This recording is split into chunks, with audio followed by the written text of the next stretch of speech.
People make that mistake. I don't play music, you see. No, but A disc jockey? I don't play songs. You're a DJ. I play songs. Yeah. Yeah.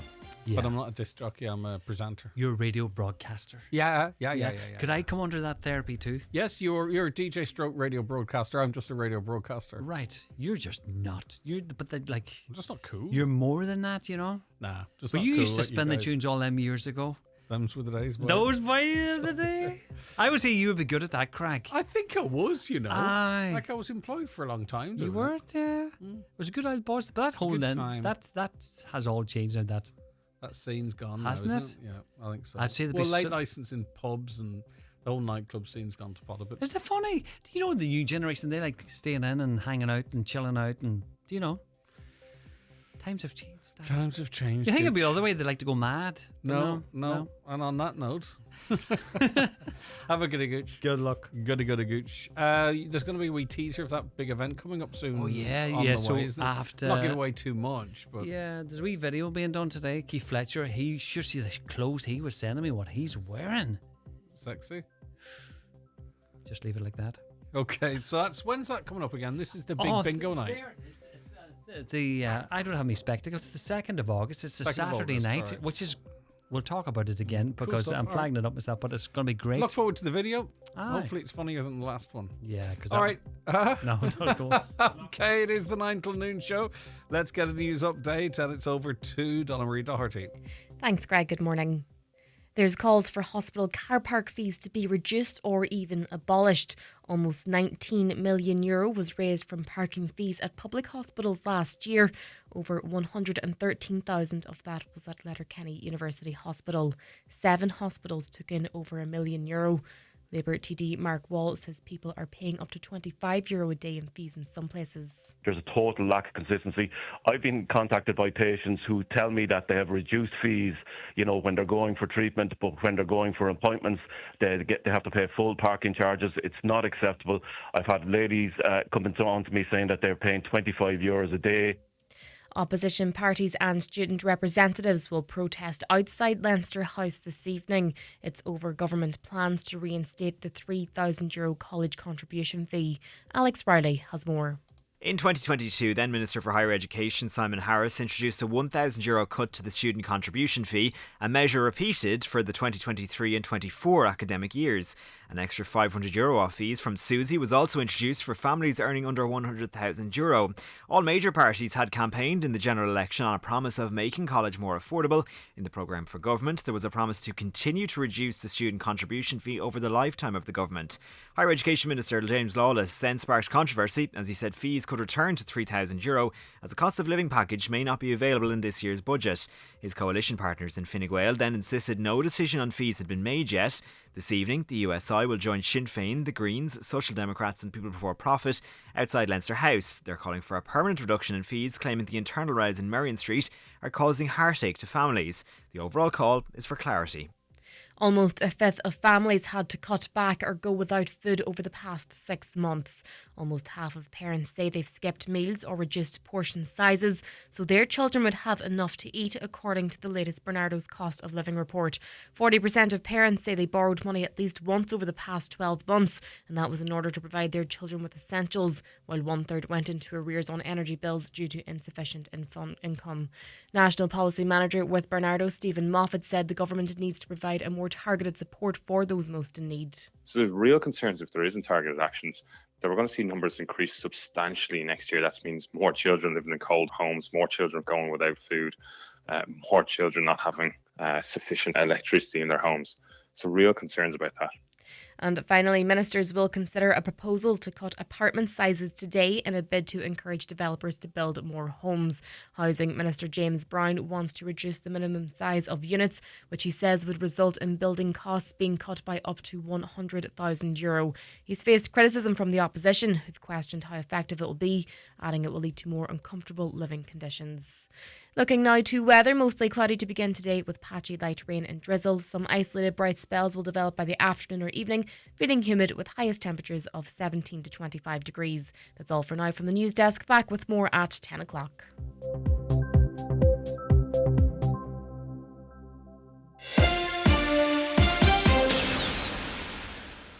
Batch cooking never used to be a thing, but makes so much sense. A little effort up front and you're sorted for the week. Planning your finances? Same deal. What you do now can make your future easier. So visit the AIB Life Hub in your AIB mobile banking app for all the information and ingredients you need on investments, protection and pensions. AIB, for the life you're after. Allied Irish Banks plc is tied to AIB Life for life and pensions business. Allied Irish Banks plc is regulated by the Central Bank of Ireland. Sale assurance DAC trading as AIB Life is regulated by the Central Bank of Ireland. Allied Irish Banks plc is a 50% holding in Sale assurance DAC. And now it's time for the talk of the Northwest, the 9 to noon show with Greg Hughes on Highland Radio. Hello and a very good morning. It's another Tuesday and this one is the 8th of July 2025 and you're welcome along to the 9 till noon show here on Highland Radio. How is your week going so far? I do hope you're very well and we're here for you one way or other. We hope you're with us for 3 hours in this show and of course throughout the day here on your number one local radio station, Highland Radio. We love your contacts. Now, as we raise issues and have conversations throughout the course of the morning, we want you to sort of get involved in that conversation. But maybe there's something that you wish to share with us, maybe an act of kindness, maybe some good news, maybe there's an issue that you need some assistance with. Well, we're always here for you on 086 60 25,000. That's our WhatsApp and text number. And don't forget, you can also, if you choose to, send your WhatsApp voice notes to that number. If you want to call us, we're ready to take those calls right now. It's 07491 25,000. And emails come into us at comments@highlandradio.com. Now, it's good to see that efforts are being made to sort of clamp down on random text messages, fraudulent text messages. I've always said, or said for a long time on this programme, you know, that the IT companies, Comreg, need to be doing more to protect us. We can do our bit by getting the message out there, but, you know, a lot of these frauds are becoming more convincing. And it can't be beyond technology to sort of block them off and protect us a little bit from them.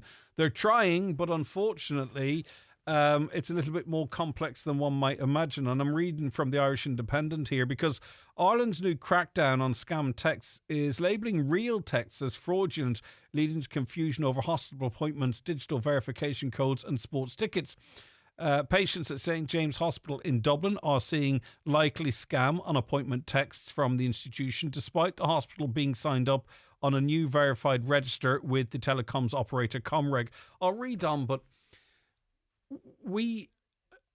there comes a point too where we also have to be taking a bit of our own responsibility on things, right? So if you get a text to your phone and it says likely scam, we also need, we don't want to be mommied, do we, by the state or whatever. I mean, if you get it's flagged likely scam, have a look at it. You know, what is there a link to click? Should you click it? Do you know what I mean? Like, it's been flagged that it could be a scam, but then maybe you can step in and make an assessment. But people seem to think that it all should be done for us. I do worry the direction we're going in, to be honest with you. But anyway, the Irish Independent has also seen similar scam labels newly applied to texts from smaller registered healthcare facilities where patients are sometimes waiting for an SMS confirmation for appointments made last year. All the large organisations, including VHI, the CEO on Post, Amazon and Google, have also seen legitimate customer SMS messages in Ireland labelled as likely scam, despite also being registered on the verified sellers list set up by Comreg. So maybe there could be possible scam and some sort of guidance as to what may or may not make it spam or a scam. I don't know. I just think that we need to be able to make some decisions and think for ourselves a little bit as well. But maybe there's more technology can do to make sure that our legitimate texts aren't being flagged as spam. Have you had that, by the way? Let us know. 086 60 25,000. I mentioned also too the domestic violence disclosure yesterday. I can understand, and I tried to sort of relate it yesterday, but because it's such a sensitive topic, I was trying to choose my words so carefully that I never really said anything at all. On the face of it, as I say, if you are a person that is domestically violent to somebody, the instant notion that you should be named and shamed, it feels good, doesn't it? Someone who's done a crime may do it again, that they're exposed, and maybe down the line, future victims are protected from that. But there's an awful lot of concerns I would have in relation to this, maybe maybe children of the perp who everyone in the school sort of starts making fun of them because of that, or there's loads of different reasons, maybe mix-ups in names, people suggesting someone's on a list when they're not on a list. I just think we need to be careful, and there are others who know far more about this, raising their own concerns. A new domestic violence disclosure scheme could expose women and girls to an unacceptable risk of further abuse, according to an internal Department of Justice analysis. Officials found that abusers would have to be informed in advance that information about them was being shared under their constitutional right to privacy and fair practice or fair procedures, a legal obligation that could not be sidestepped. This prompted fears that offering such an alert to perpetrators could trigger abuse and violence. The document, which was released under Freedom of Information, was compiled by officials in the department in 2023 when the proposal for Jenny's Law was first being considered. The campaign for Jenny's Law is named after Jennifer Poole, a 24-year-old mother of two who was murdered by her former partner, Gavin Murphy, in 2021. Miss Poole did not know that Murphy had a history of abusive behaviour, including a conviction for assaulting a former partner, and her family very bravely battled to try and protect other women from this in the future, and I'm not in any way opposed to it. I just think that, as good as it sounds, that it could have potential problems, and there is one that maybe it could actually incite abuse or violence onto women and girls. But it's not just, of course, men who are responsible for domestic abuse, although primarily they actually are. The Irish Daily Star points to really, the situation we have in this country where lots of people are doing really, really well. But unfortunately, there is a group of people, and they're numerous, that are struggling. And they're struggling on a day-to-day basis. And we try not to forget that on this programme as well. And how could we in Donegal, where I think we're overrepresented with people like that? And what I'm talking about, that, one big bill and everything goes to pot. Money runs out on a Tuesday. You don't get paid to Thursday or Friday, that kind of stuff. Yet, say, for instance, if you've got children, they all have the same demands as children from well-off families. And it's an awful lot of pressure for mums and dads. And they're doing everything that they can to keep their families well looked after. But 4 in 10 parents borrowed money in the past year just for essentials for their children. That's 4 in 10. That was revealed in Barnardo's Cost of Living 2025 report, which is published today. It also found of 1,000 parents polled, 19% had to cut back or go without food over the past 6 months.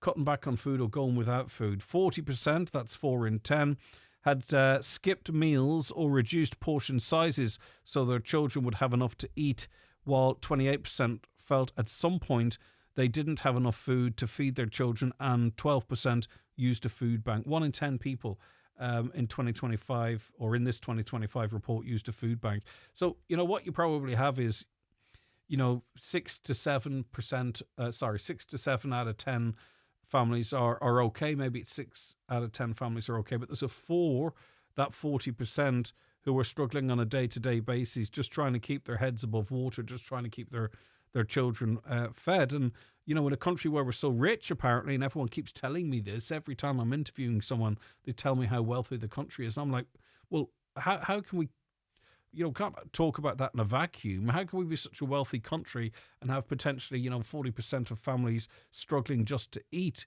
I'm not saying 40% are struggling to eat, but some have. 40% have skipped meals or reduced portion sizes in the survey period to just to make ends meet.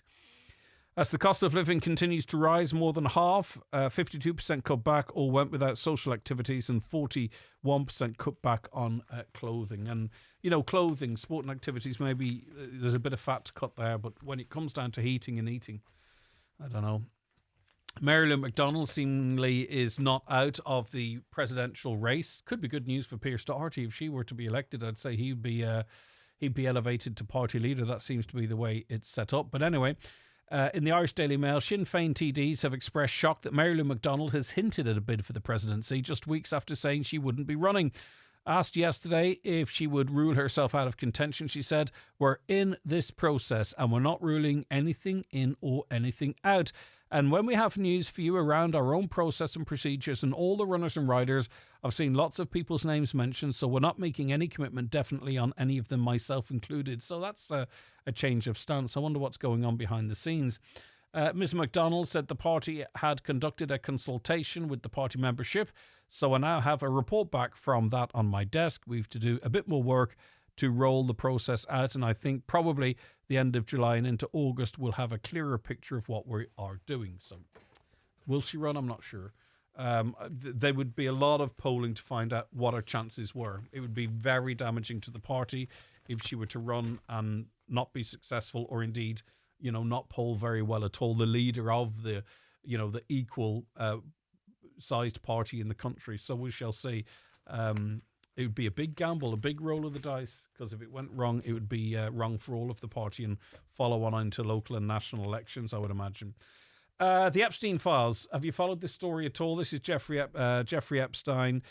He is a horrendous paedophile who trafficked women, trafficked young girls, and apparently, according to the US government now, because Donald Trump says he was coming in and he was going to publish this list of people that were exploiting these children, raping these children, sexually abusing them, that apparently there is no one. That all of these people that Jeffrey Epstein was trafficking, he was trafficking them to no one. There's no list, there's no clients, there's nothing apparently. This despite the Attorney General and Donald Trump himself and others within the Trump administration saying that they had a list and that they would expose this list. And now the FBI, CIA say there is no list at all, which is really quite remarkable. Donald Trump's ex-pal Elon Musk lashed out yesterday after a leaked memo said the FBI was ready to end its Jeffrey Epstein probe, with the Tesla tycoon declaring no one has been arrested a clock again. The document showed federal investigators and the US Justice Department found no evidence the paedophile financier had a client list or blackmailed powerful figures, and CCTV footage taken outside his cell, finally released 6 years after his death, proved he was not murdering officials. Now, it's very important to note that those that have found that he didn't have a client list, he wasn't blackmailing and didn't kill himself, are some of the very people over the last couple of years that said that they knew there was a list. They've seen the list. The Attorney General said she had a list on her table. Now that list has disappeared. It's worth noting too that Elon Musk at one point dropped the bomb that Donald Trump was on that list. But as it turns out, there is no list at all. And they're struggling to cover it up or to tidy it up, should I say. They're struggling to sort of go from a position of where they were about to reveal this list. And then you have, that Diddy character, the rapper, last week found not guilty of trafficking women for the same purposes. And it would make you wonder. I'm not a conspiracy theorist, right? But the very people that were saying that this list was just about to be dropped are now saying this list doesn't exist. And they were claiming to have seen it. So he killed himself for nothing because there was no list, there was no clients, there was no nothing, apparently. So anyway, the Irish Daily Star, the government will progress plans to give cancer survivors the right to be forgotten and end barriers to accessing financial products. I believe this is good news, but I had to dig it out deep from one of the papers. But if you're a cancer survivor and you're in remission long term, you have to declare this. It's judged against you if you're looking for a mortgage or a loan. I'm sure there are those of you listening right now who know all about this. Well, the plans will be brought forward by Finance Minister Pascal Donoghue and will see legislation proposed by Fianna Fáil's Catherine Arda progressed. We might speak to Deputy Arda at some point. She introduced the proposals in February, arguing that those who've survived cancer deserve to be treated fairly when accessing financial products such as mortgages, health insurance and travel insurance. And I believe we did speak to her. It would be an update conversation that we'd be having with her. So that seems like good news. Just looking at it, that if you are a long-term survivor of cancer, why should you be judged by lending institutions or otherwise? Okay, anything to say? Get in touch. 086 60 25,000. Daily newspapers are courtesy of Cosgrove, Centra and Diner, Mountaintop, Letterkenny. The 9 till Noon Show, proudly sponsored by the award-winning Lennon Festival Ramelton, now in full swing. This weekend, catch headline acts: Honour, Queen Tribute, Tumbling Paddies and ABBA Sensations. For tickets, search Lennon Festival on Eventbrite. It's the 50% off mega summer sale at Right Price Tiles and Wood Flooring. Up to 50% off all tiles, wood flooring, outdoor porcelain tiles, cladding and bathware. Everything in store has been slashed in price. The Right Price Tiles and Wood Flooring 50% off mega summer sale. Stores nationwide. Sale ends Sunday. Carrigart's biggest weekend of the summer is here. Carrigart Fest kicks off this Friday with One for the Road. Bingo Loco goes country on Saturday, and the Whistling Donkeys are live Sunday. All in the marquee. Tickets going fast on Eventbrite or at reception. Stay the night and enjoy the new restaurant. Book now at carrigarthotel.com. All you need to make your house a home at Patterson's The Hall Lifford. From garden furniture to kitchens, sofas and dining sets, all under one roof. Need a new mattress? Why not visit our sleep centre on the first floor? With a large range of quality beds and mattresses in stock and ready for collection or delivery. Relax in our coffee shop serving hot lunches daily. Open Monday to Saturday, 9 a.m. to 5:30 p.m. Patterson's Kitchens and Interiors, The Hall Lifford. Hybrid, plug-in hybrid, electric. Don't get confused. Get excited with Toyota, Ireland's best-selling car brand. At Kelly's Toyota Letterkenny and Mount Charles, you get the power of choice. There's our wide range to see, including the Toyota CHR and the all-electric BZ4X, with power-up boosters of up to €3,000 and flexible payment options available. So order now at Kelly's Toyota Letterkenny and Mount Charles.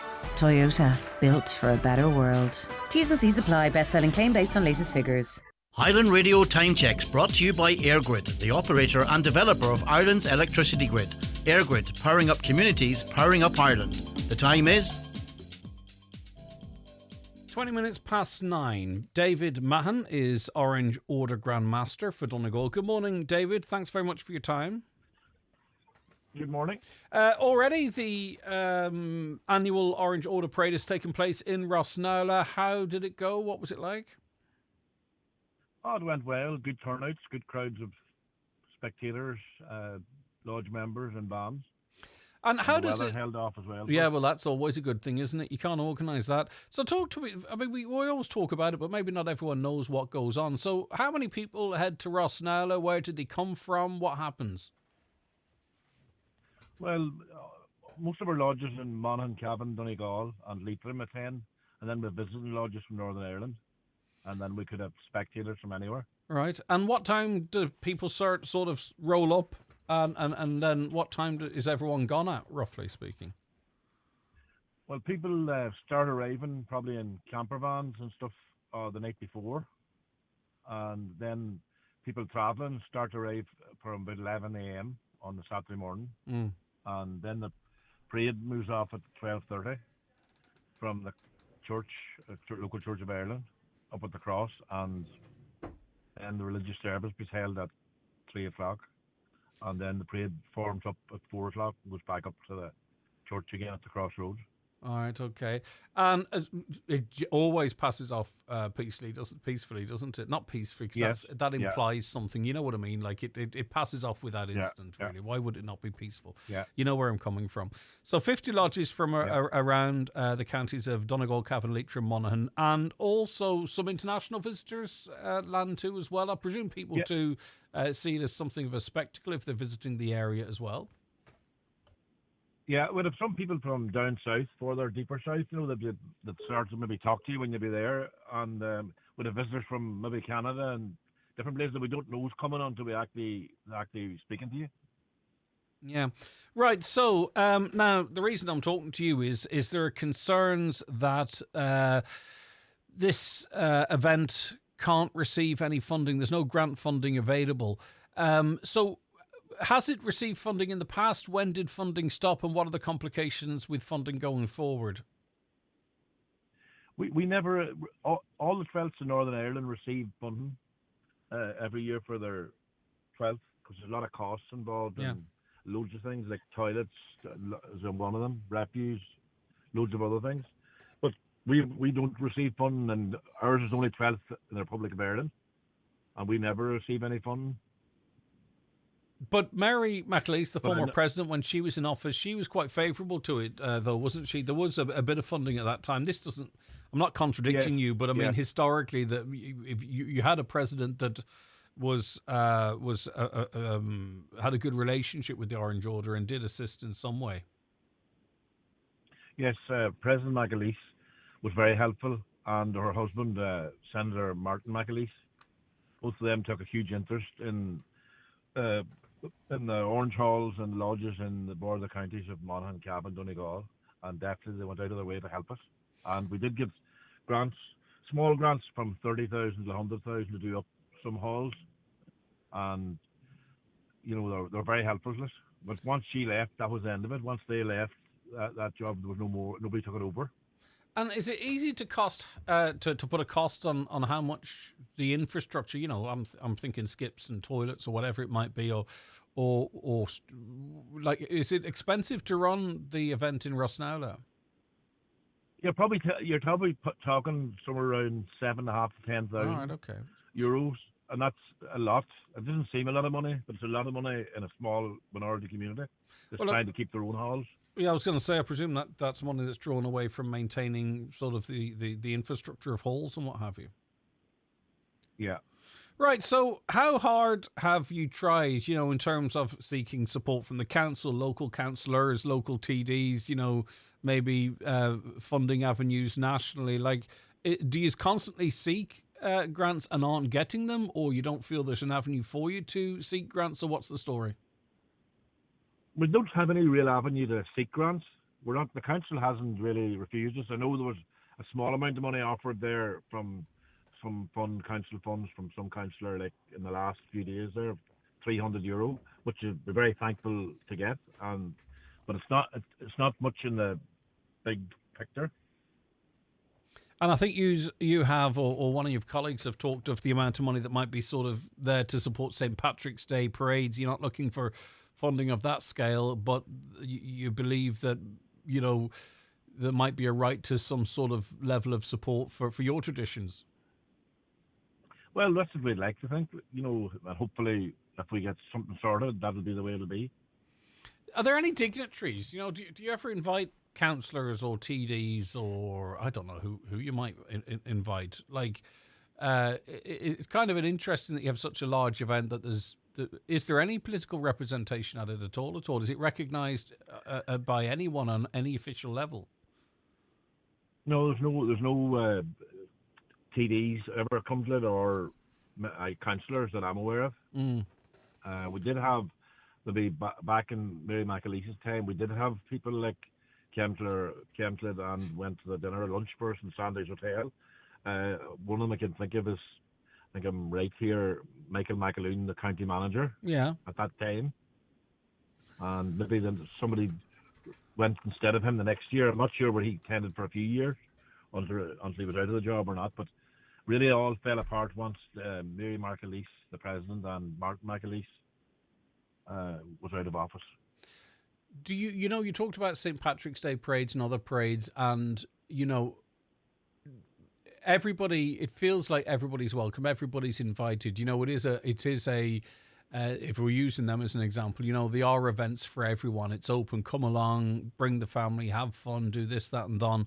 Is that the way the Orange Parade, the Orange Order Parade in Rosnell? It feels a little bit maybe of a closed shop, that it's not necessarily as inclusive as other events might be. A, do you believe that to be the case? Do you accept that to be the case? And I suppose C, is that perhaps, even if it's only a perception, is that maybe why people don't go, or no funding is allocated to it in this day and age where it's all about inclusivity?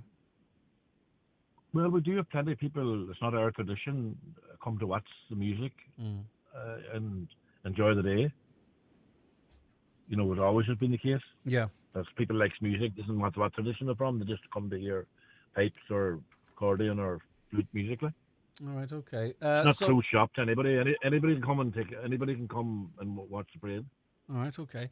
And what you're saying then is, are you calling on, whomever it might be to sort of look for funding to see if they can secure funding or advise you where funding might be available? I think all that'll be helpful. Mm. All that'll be helpful. Okay. And like we have lodges there has been down at Versnella and has sent us emails back with great reports, great day, really loved the guards and the way they handled everything and been speaking to them. So, Versnella is a good advert in general for Orangeism, and especially when it's in Donegal. All right, okay. I think in a statement or a previous interview, you suggested that St. Patrick's Day parades, and I did too, might get significant funding. By contrast, the biggest one in the county, Letterkenny, gets no funding, by the way, just so I don't mislead anybody. So maybe that wasn't a realistic question of mine. All right, well, we'll see what people think, see what maybe some elected reps think. Thanks for your time, David. Take care of yourself. No bother, thank you. Bye. David Mahon, Orange Order Grand Master for Donegal. Orange parades commemorate violence. Is that what they do? Is that why they do not get funding? Another caller says they do not get funding because they're not an inclusive organisation. Do they have any plans to change that as a way of getting funding? Well, as I mentioned to that and heard from David, he says they are inclusive. Everyone's welcome. And he says people from different traditions do come along and enjoy the music and stuff. 086 60 25,000 if you've got a view. The 9 till noon show with the award-winning Lennon Festival Ramelton. Now until July 14th. This weekend, enjoy Honour, Queen Tribute, Tumbling Paddies and ABBA Sensations. Plus family fun and entertainment for everyone. For full details, see Lennon Festival Ramelton on Facebook. If your go-to trade brand is DeWalt, get to Screwfix. Get the job done with flash deals and power tools, from combi twin kits to SDS drills until 13th of July. And get kitted out with exclusive to Screwfix DeWalt workwear. Power up with DeWalt at Screwfix. Shop now at screwfix.ie or in over 35 stores. Get top label clothing and footwear for less in the big summer sale now on at Watson Menswear. A great range of shirts, polos and t-shirts at half price. Get 2 denims for €70. Footwear with up to 50% off, and there's 20% off brands like Penguin, Superdry, Tommy Bow and Sixth Sense. All in the big summer sale now on at Watson Menswear. Open 7 days a week on Main Street, Letterkenny, and at watsonmenswear.com. Hi, Paddy here at Shane Conley Cars in Donegal Town. Are you looking to upgrade your car? With Shane Conley Cars, you'll find makes and models for every budget. Great finance options, and we also accept trade-ins. Check out ShaneConleyCars.com or call in to us at Shane Conley Cars from Lonaher Road, Donegal Town.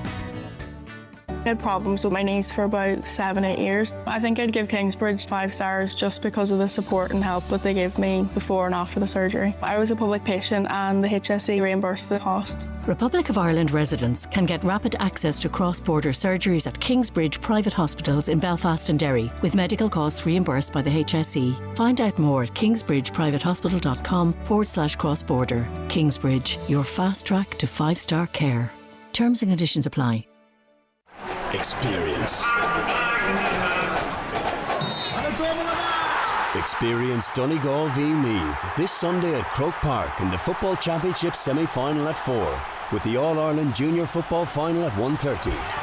The GAA Football All-Ireland Senior Championship. Experience the unforgettable. Sponsored by Allianz, AIB and SuperValue. Advanced ticket sales only at GAA.ie or selected Centre and SuperValue stores. GAA, where we all belong. The caller says no sign of summer yet. Raining this morning again. Yeah, indeed. It's towards the end of the week things will pick up, and it might be a fleeting flash of summer. We shall see. But as the week wears on, the better the weather will get. I mean, if you lived further south in the country, you would you'd be feeling the summer weather sooner than we might here in the northwest. But it should be nice for the weekend, which is good, isn't it? Right, we got an email from a listener that says, I tried to purchase tickets on Ticketmaster. This is for the game at the weekend. And this just shows you that money rules, and the GEA sold out to Ticketmaster.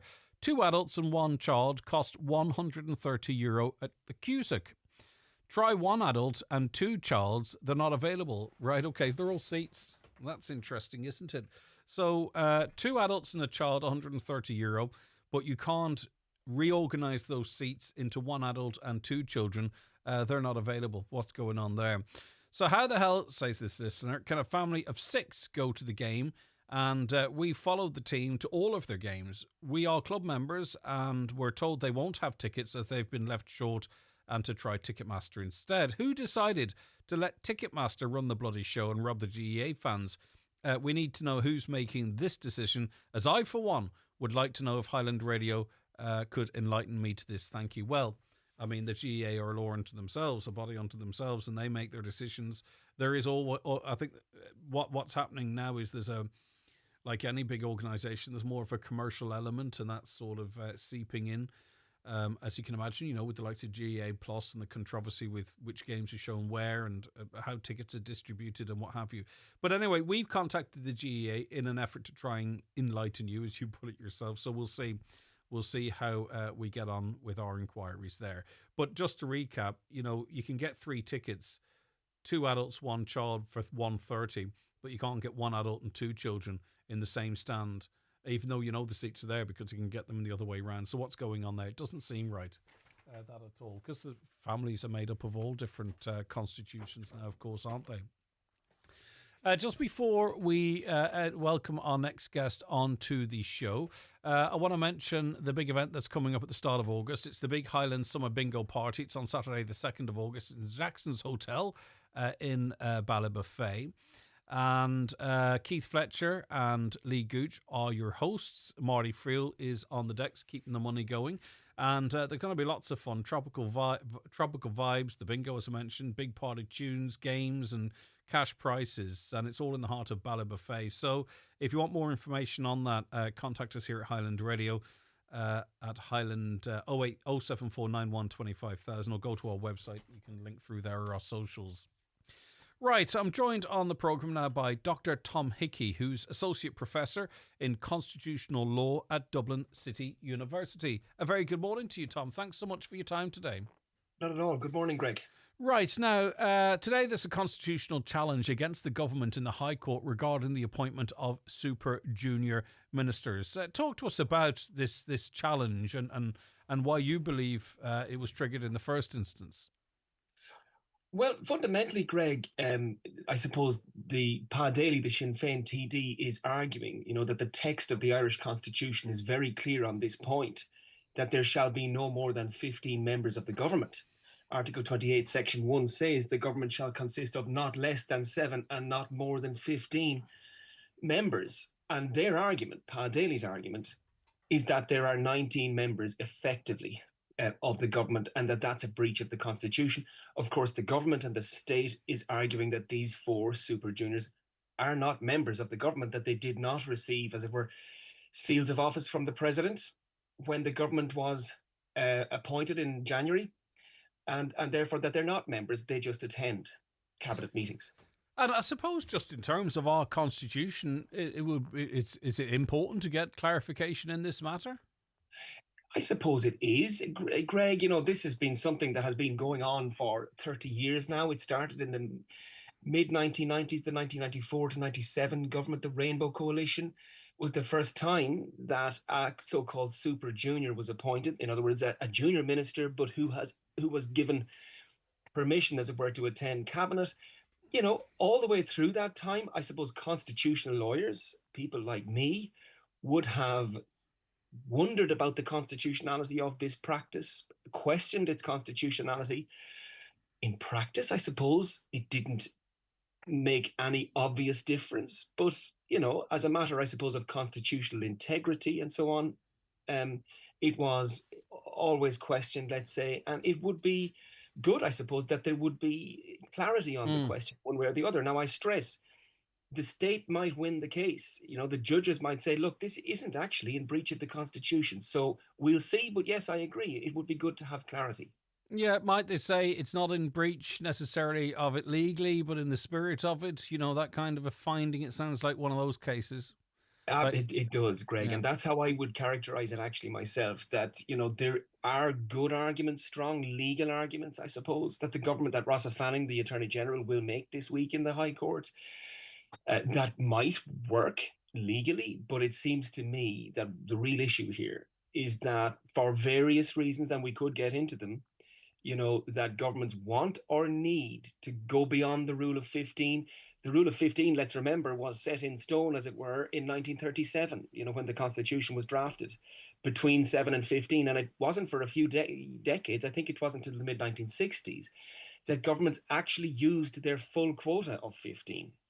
But now, I guess, 50, 70, 80, 90 years later, the state, and I don't mean the Irish state, but the state generally is so much bigger than it was. It does so much more than it did in the 30s and 40s and 50s in terms of regulating stuff, etc., providing stuff, etc. So maybe we actually need more than 15 government ministers, but there's a way of doing that. And that is by going to the people in a referendum and asking the people to approve the change to the text. So what's arguably been happening here is this workaround, if you like, has been used to circumvent the text instead of doing the proper thing, which would be to go to the people. Yes, so really what we're being told is if it looks like a duck, walks like a duck and talks like a duck, it's not a duck because it doesn't do something else a duck is supposed to do, right? Yeah, and it's an interesting one because part of the blurb from Deputy Daly, while super junior ministers do not have a formal vote at cabinet, that argument is largely academic, or maybe not. Maybe it's not largely academic if they don't have a vote. You know. Well, my understanding, Greg, is, I mean, for example, Leo Varadkar, after he had left the office, I think it was in last January. So after he had left the office of Taoiseach, wrote an op-ed in the Sunday Times, and I was reading it myself just the other day in advance of this case. And he, as it were, let the cat out of the bag because he said, we use this to get around, I think, the phrase he used, to circumvent, in other words, the rule of 15. But actually, he said it didn't quite work because everybody in the room knew, look, these guys aren't actually full cabinet ministers, So I guess the point is ultimately that, and he said this, he said perhaps we should actually grasp the nettle and go to the people.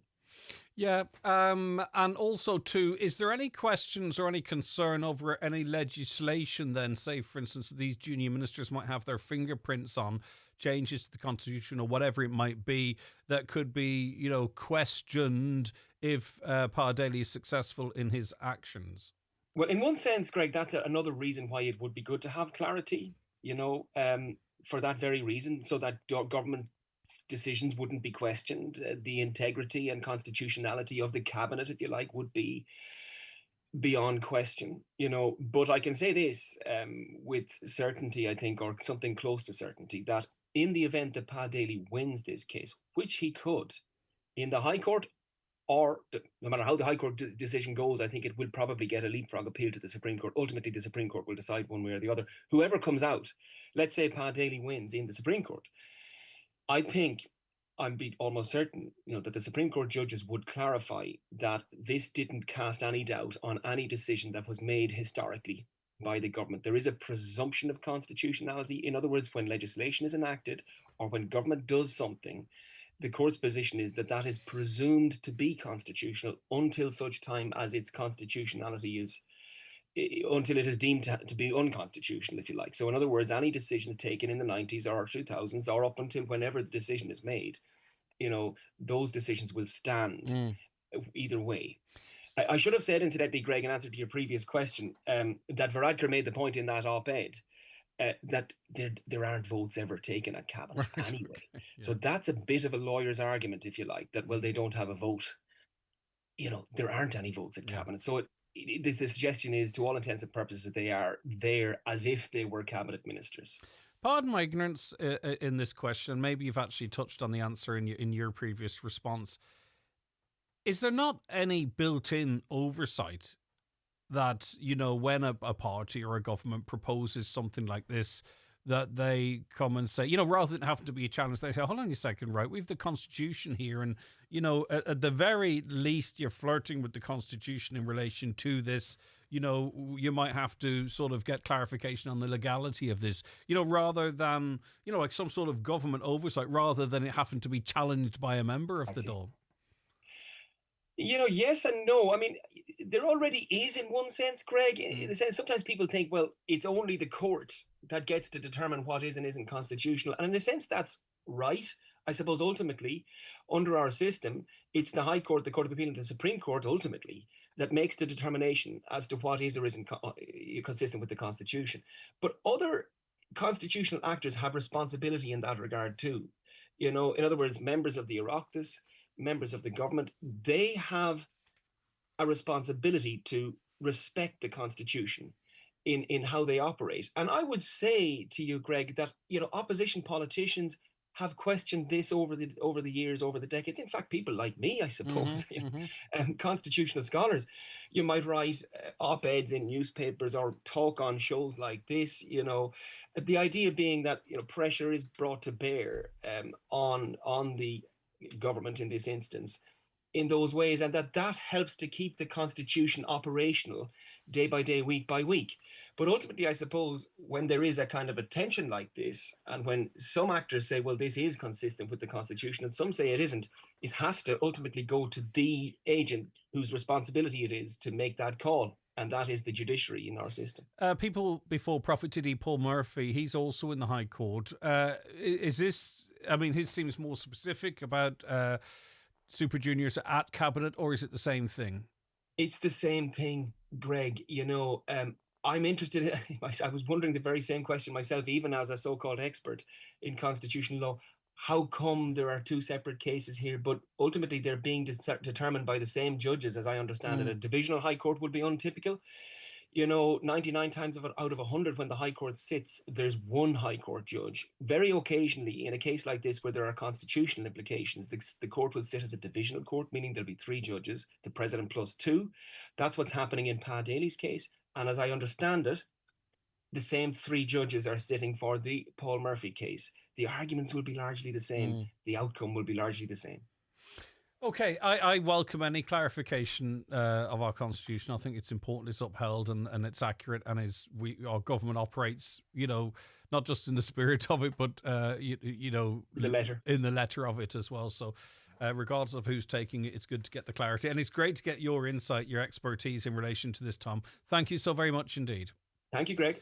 Dr. Tom Hickey, Associate Professor in Constitutional Law at Dublin City University. Great to have access to Tom. The 9 till noon show with the award-winning Lennon Festival Ramelton. Join us Monday, July 14th for the festival's grand finale, featuring ABBA Sensations Live, followed by a spectacular fireworks display. For the latest festival updates, follow Lennon Festival Ramelton on Facebook. Aldi's uniform bundles aren't just great value. With a 2-pack of polo shirts, skirt or trousers, plus a cardigan or sweatshirt, all for less than €5. They also come with a 12-month satisfaction guarantee. So they're ready for all the thrills and, spills of a whole school year. Bring it on. In store now, while stocks last. Thinking of a new kitchen, dreaming of a bathroom upgrade, or finally tackling that garden project? At B&S Credit Union, we are introducing our lowest ever home improvement loan rate to help turn your dreams to reality. B&S Credit Union is now lending up to €100,000. For full details of this great rate and flexible loan product, visit our website at bnscu.ie or freephone 1800 290 390, where our experienced loan team will be delighted to help you. Loans are subject to approval. Terms and conditions apply. B&S Credit Union Limited is regulated by the Central Bank of Ireland. Manor Motors, your Opel dealer in Donegal. Explore the full range of new and used Opel passenger cars and commercial vehicles. From sleek city cars to hard-working vans, we've got you covered. Visit us in Manor Cunningham or browse online anytime at manormotors.ie. Reliable, local and trusted. That's Manor Motors, your Donegal Opel dealer. Drive Opel, drive Donegal. Manor Motors, where your journey begins. The big summer sale at Green Shoes is now on, with up to 50% off across all your favourite footwear brands, in store and online at greenshoes.com. Green Shoes, Market Square, Letterkenny Shopping Centre and in Fulcara. Shop LK and 1 for all vouchers accepted. Highland Radio weather updates with McElhenney's. Find all your summer essentials from fashion and accessories to beauty and homeware at McElhenney's. Explore more in-store or shop online at mcelhenneys.com today. You want a bit of heat? We'll bring you a bit of heat. Mostly cloudy though to begin with patchy light rain and drizzle. Some isolated bright spells will develop by afternoon or evening, and it will feel humid today. Temperatures 17 to 25 degrees, warmest in the south in light to moderate westerly breezes. Good river, lake fishing weather, I would propose. Delighted to go to beautiful Rafo and see in glorious high definition Mary Hart, chair of the Rafo Community in Action Group. Hi, Mary. Oh, I didn't realise I was in high definition. Since you got your bloody That's not such a broadband good in. thing. It's since you got your bloody broadband in. Funny, we were talking about Rafo and its historical place and importance yesterday on the show, just by the by. And we're speaking in the context of the community of Rafo being encouraged to join in a search for clues as to where the Monastery of Union may have stood. This has got everything, isn't it? This has got it's a mystery. It's fantastic. Go on, talk to me. Yeah, it's great. This is part of Creative Ireland and Donegal County Council encouraging local communities to work alongside professionals, and in this case, we as the community group applied to have a project that would help us work alongside archaeologist Brian Lacey, who's also a historian, and most people will know a very eminent one, and the leading authority on Columkill, Columba, and on Union, and two excellent books written about both monks. And also we have a gentleman from not far away in County Derry who's a historian in Belfast and an expert on the plantation, what happened whenever the plantation arrived and what they would have found. But the fun about this, I think, is that we do know that there definitely was a monastery in Rafo in and around the 9th century.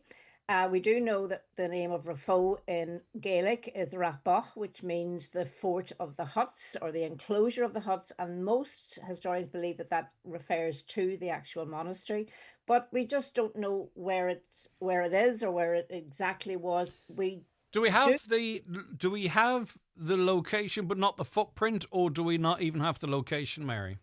No, well, we pretty much have the location because the Cathedral of Union in Rafo, which is a beautiful 12th century church, which has been extended down the general centuries, that is definitely, more than likely, I should say, that is where the monastery church was.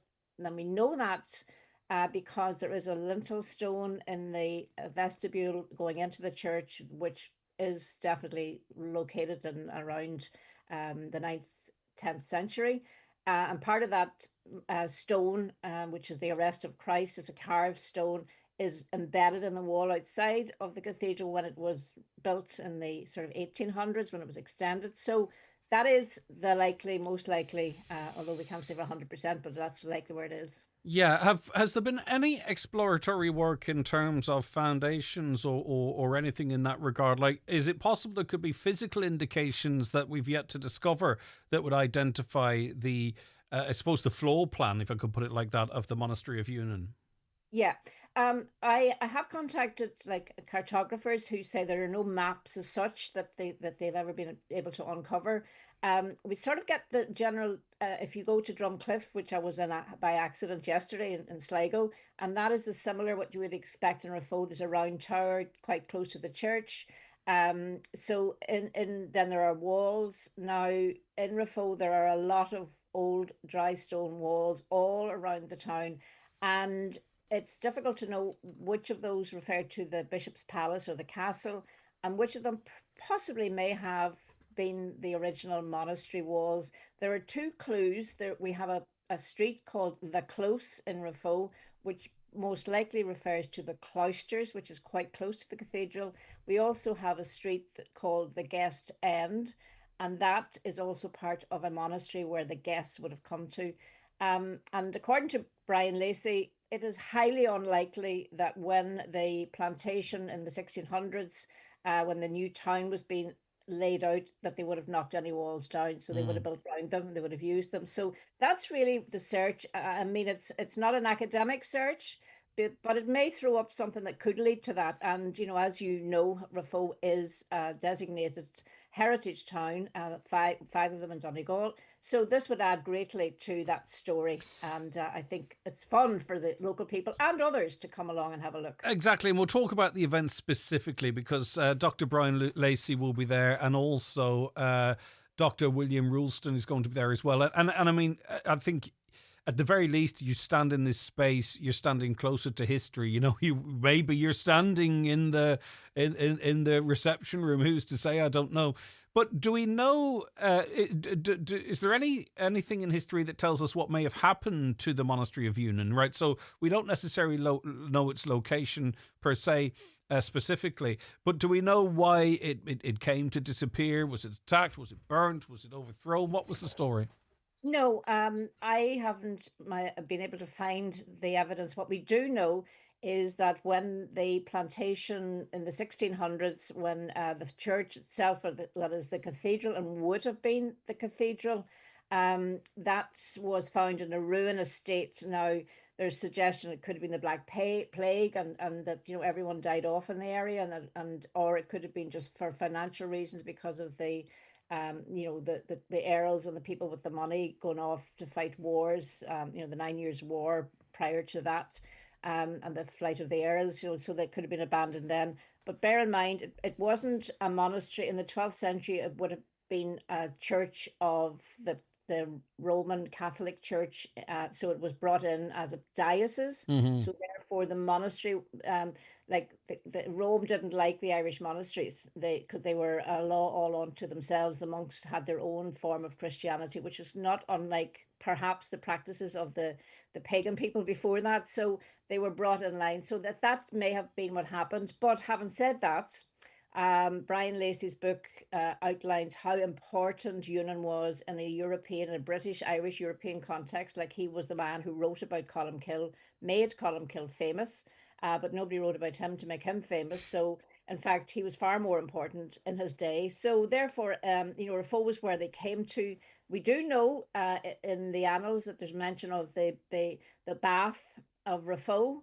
So that was where pilgrims came to, whether they got into it or splashed their faces with it or got cures from it. But there was a bath. There was also, bizarrely enough, there was a woman's graveyard, because it seems that Union was able to intercede at heaven's door to get women in quicker than men if they ever did penance for him. So I don't know. There are all these wonderful stories. And all of these stories will be teased out, and maybe some clues to advance the mystery of Union's Monastery. It's a seminar. It's called the Hunt for Union's Monastery. It takes place in the Swillis Centre, Raphoe. Swilly Centre, beg your pardon. Behind the Vault House on the Diamond, and it's on Saturday the 19th of July, so it's Saturday week, isn't that right, at 2 p.m? Correct, yeah. Free event, everyone welcome. So the last minute to you, Mary. Yeah, what I would like to say, we've asked the young primary school children in St. Eunice National School and the Raphoe Central School, would they draw up what they think of? And I'm going to just let you look at one from each school. Cool, what the kids think. So can you see that? Yes, I can, So indeed, that's from Riley McCullough in St. Eunice National School, 5th. Just lift it up a little bit, just so we see. Yeah, Okay. perfect. Yeah, okay. Lovely. So you can see what they believe it may have looked like. Yes. And then this one is, and unfortunately, this is from the Central School. Unfortunately, it doesn't have a name on it. Oh, it does, yeah. Maisie. They've put a lot of thought into that. I think they've been doing a bit of historical research into potential layouts there. Yeah, she's 4th class in the Raphoe Central Brilliant. School. Isn't it great to see? Is it great to see them engaging? Yeah. That's exactly what it is. Yeah. Super stuff, Mary. I'll remind people just as to say goodbye to you of when and where. Thanks so very much. Look after yourself. See you soon. You too. Bye. Bye. That's Chair of the Raphoe Community in Action Group, Mary Hart. That event, the seminar, The Hunt for Union's Monastery, takes place in the Swillis Centre, Raphoe, behind the Vault House in the Diamond on Saturday the 19th of July at 2 p.m. And if you like history, especially the history of Raphoe, that is an event that's just something a little bit different to say that you were at or that you did. All right, we have Community Garda information on the way, the very latest appeals and information from An Garda Síochána in Donegal first here on the 9 till noon show, and so much more besides coming up after we hear the news and obituary notices. The 9 till noon show, proudly sponsored by the award-winning Lennon Festival Ramelton, now in full swing. This weekend, catch headline acts: Honour, Queen Tribute, Tumbling Paddies and ABBA Sensations. For tickets, search Lennon Festival on Eventbrite. Foster carers are urgently needed in Donegal. If you have space in your heart and home, you could change a child's life. Contact Orchard Fostering today on 074 9706 109 or visit orchardfostering.ie, because every child deserves a safe and loving home. Connolly's Audi Sligo is bringing the showroom to you. Join us on Canal Road, Letterkenny from July 14th to 19th for the 252 Audi All Access Test Drive event. Experience the thrill of driving the all-new Audi A5, the impressive Audi Q7 or the refined Audi A6 all in one place. Explore our full range of petrol, diesel, plug-in hybrid and fully electric Audi models. Don't miss this chance to test drive your dream car with Audi Sligo. To book your appointment, call 071 911 5333 or visit connellys.ie. Great news for Lidl shoppers. We've introduced Lidl points on the Lidl Plus app. Earn points every time you shop. Then simply cash them in for money off vouchers or your favourite items for free. The more you shop, the more you save. Scan the new and improved Lidl Plus app today. T's and C's apply. Imagine this, toes in the sand at Old Head Beach, the thrill of zip-lining at Westport Adventure, wandering colourful streets, ice cream in hand, sailing across the calm waters of Clew Bay, the wind in your hair on the Great Western Greenway. Westport. Find your own adventure at destinationwestport.com. Would you like to experience the magic of Riverdance 30, the new generation? Come along with Highland Radio on Thursday, August the 28th for an unforgettable trip to Dublin's Gaiety Theatre. Enjoy luxury coach travel, a night stay at the 4-star Grand Canal Hotel, and premium seats to the iconic show. Spaces are limited, so secure your spot today. Call us now on 074 91 25000 or visit the outlet at highlandradio.com. Live, on air, online and on the Highland Radio app. This is Highland Radio News. Good morning, it's 10 o'clock. Donald Kavanagh at the news desk. A 3-week extension to the pause on US tariffs on Ireland and the EU has been confirmed. President Donald Trump says he's still willing to negotiate after sending letters to 14 countries with details of higher tariffs which will come into effect on the 1st of August. It's understood the European Union won't receive a message about higher rates from the Trump administration. Chief economist at the Institute of International and European Affairs, Dan O'Brien, says Irish businesses continue to face ongoing uncertainty. There's good news in the sense that companies are not faced with an immediate big increase in tax to sell their stuff into the US. The bad news is the uncertainty continues. Hard to interpret all of this. There doesn't seem to be any particular strategy on the US side. It changes a lot. It goes up, it goes down, it goes back, goes forward. So a lot of uncertainty around this. But as I say, at least they don't face those taxes in the coming days. The man arrested in connection with a stabbing in Derry on Sunday has been released on bail.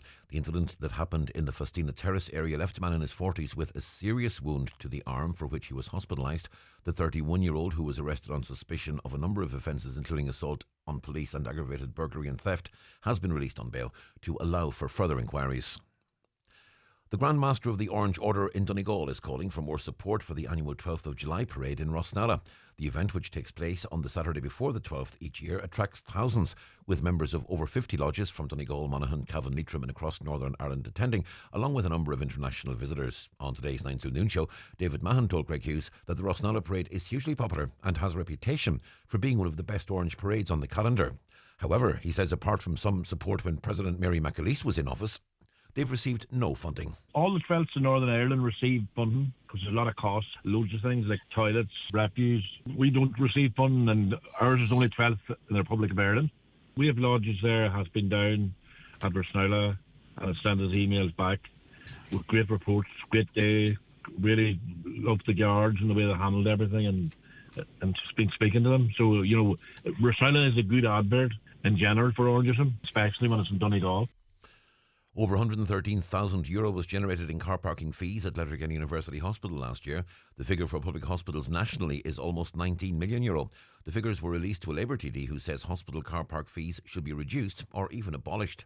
Deputy Mark Wall says in some cases people are forking out up to €25 a day. There's a total lack of consistency. I've been contacted by patients who tell me that they have reduced fees, when they're going for treatment, but when they're going for appointments, they have to pay full parking charges. It's not acceptable. I've had ladies coming on to me saying that they're paying €25 a day. Almost half of families are cutting down on basic essentials in order to make ends meet. That's according to Barnardo's, which surveyed 1,000 patients and guardians with children under 18 to assess the impact of the cost of living crisis. 40% of parents said they borrowed money at least once over the past year in order to provide their children with essentials. And opposition parties and student representatives will protest outside Leinster House this evening. It's over government plans to reinstate the €3,000 college contribution fee. With more, here's Alex Rowley. In 2022, then Minister for Higher Education Simon Harris introduced a €1,000 cut to the student contribution fee, a measure repeated for the 2023 and 24 academic years. An extra €500 off fees from Susie was also introduced for families earning under €100,000. All major parties had campaigned in the general election on a promise of making college more affordable. In the programme for government, there was a promise to continue to reduce the student contribution fee over the lifetime of the government. Higher Education Minister James Lawless then sparked controversy as he said fees could return to €3,000 as a cost of living package may not be available in this year's budget. His coalition partners in Fine Gael then insisted no decision on fees had been made yet.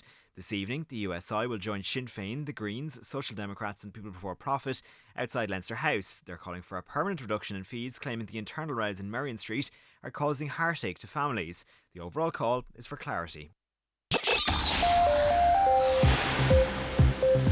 Well, the forecast mostly cloudy this morning with patchy light rain and drizzle. Some isolated bright spells will develop by early afternoon or into this evening. Feeling humid with top temperatures today 17 to 25 degrees Celsius. Some patchy drizzle tonight with some clear breaks developing. Mild with overnight temperatures not falling below 12 to 15 in just light westerly breezes. Tomorrow Wednesday mostly dry apart from some isolated light showers in highs of 17 to 24 degrees. And that's Highland Radio News. We're back with news again at 11 o'clock. In the interim, check all the day's news on our website, highlandradio.com. But for now, from the news team, good morning.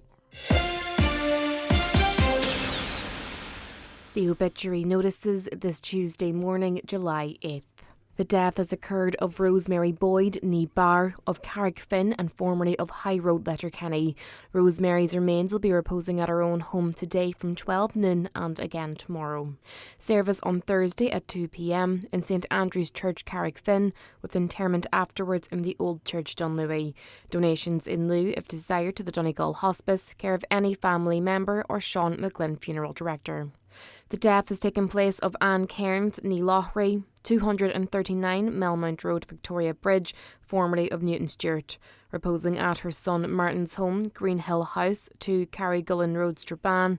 Funeral from there tomorrow morning at 10:15 for Requiem Mass in St Teresa's Church, Sion Mills at 11 o'clock, followed by interment in the adjoining cemetery.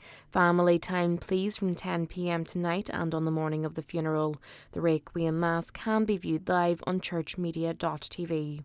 The death has taken place of Edward Russell, Glenarroch Glen, formerly of Brockes Creasla. Remains reposing at Glenarroch Glen. No wake, house strictly private to family only please. Private cremation will take place at Lakelands Crematorium, Cavan, tomorrow afternoon at 4 o'clock. Family only please and family flowers only please.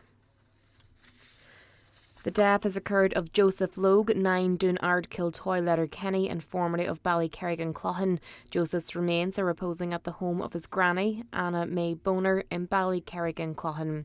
Requiem Mass at 12 noon today in the Church of Our Lady of Perpetual Succour, Glenfin, with burial afterwards in Kilwara Cemetery. Funeral Mass can be viewed on the parish webcam. Family time this morning before the funeral. Family flowers only please. Donations in lieu, if desired, to the Kevin Bell Repatriation Trust, care of any family member. For family information and more details regarding wakes and funerals, please go to highlandradio.com. Highland Radio.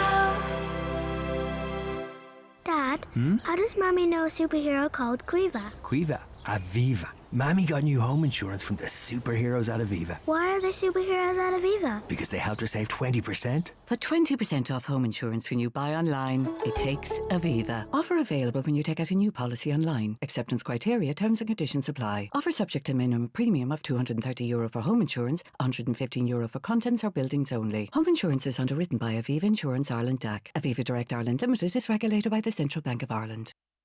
And we're into the second hour of the 9 till noon show. Coming up in the not too distant future, Garda Nile will join us with the latest appeals and information from An Garda Síochána. You hear them and see them first here in the 9 till noon show. And just a reminder that you can watch most of our guests and all of our content by, if you're at home, working at home, on your smart TV or your Fire Stick or any device that has YouTube on. You can stick us on there. Just search Highland Radio Ireland. Great if you could give us a like. If maybe you don't want to subscribe because you don't want the notifications, I get that. But if you could like the page, I'd really appreciate that. And also we're across Facebook, X, and directly on the Highland Radio webpage, highlandradio.com. Right, let's get to some of your comments here.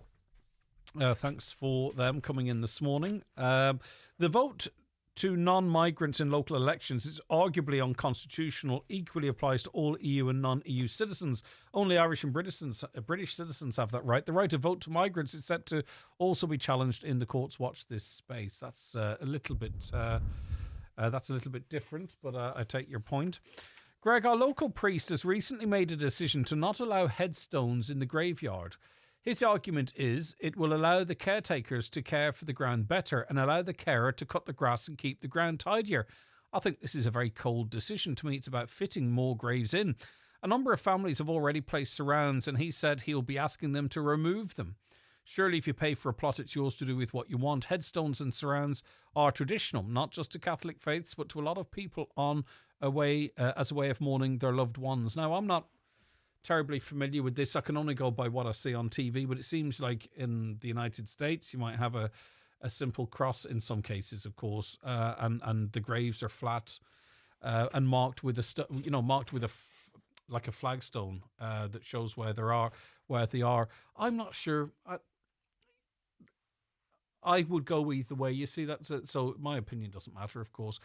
But I'm not passionate either way about this. I'm very interested to see what others think. Would it make for nicer spaces? Obviously, we've seen some, in terms of gravestones, we've seen some very large gravestones that have been installed in graveyards too, which have proved controversial. And here we have a suggestion that maybe there'll be no headstones in graveyards going forward in one particular parish. As I say, I'm yet to be convinced one way or other. I'm not sure what the right thing is. I'm easygoing on it, if that makes sense. But I'm very interested in what you think. Is it a cold decision? Is it the right decision? Will it make a graveyard more cleaner? If it is about more space, is that acceptable too? Or do you believe that you should be able to put your surround in and have your headstone? Let me know what you think on that one. 086 60 25,000, 086 60 25,000. That man says anybody can come and watch the Orange Parade. Of course they can. It's a free country. Anyone can't join in the parade, though. No women or anyone not part of the Orange Order are allowed. I didn't know that. David claimed everyone was welcome. I wonder if the LGBTQ decided to join the parade, would they be allowed?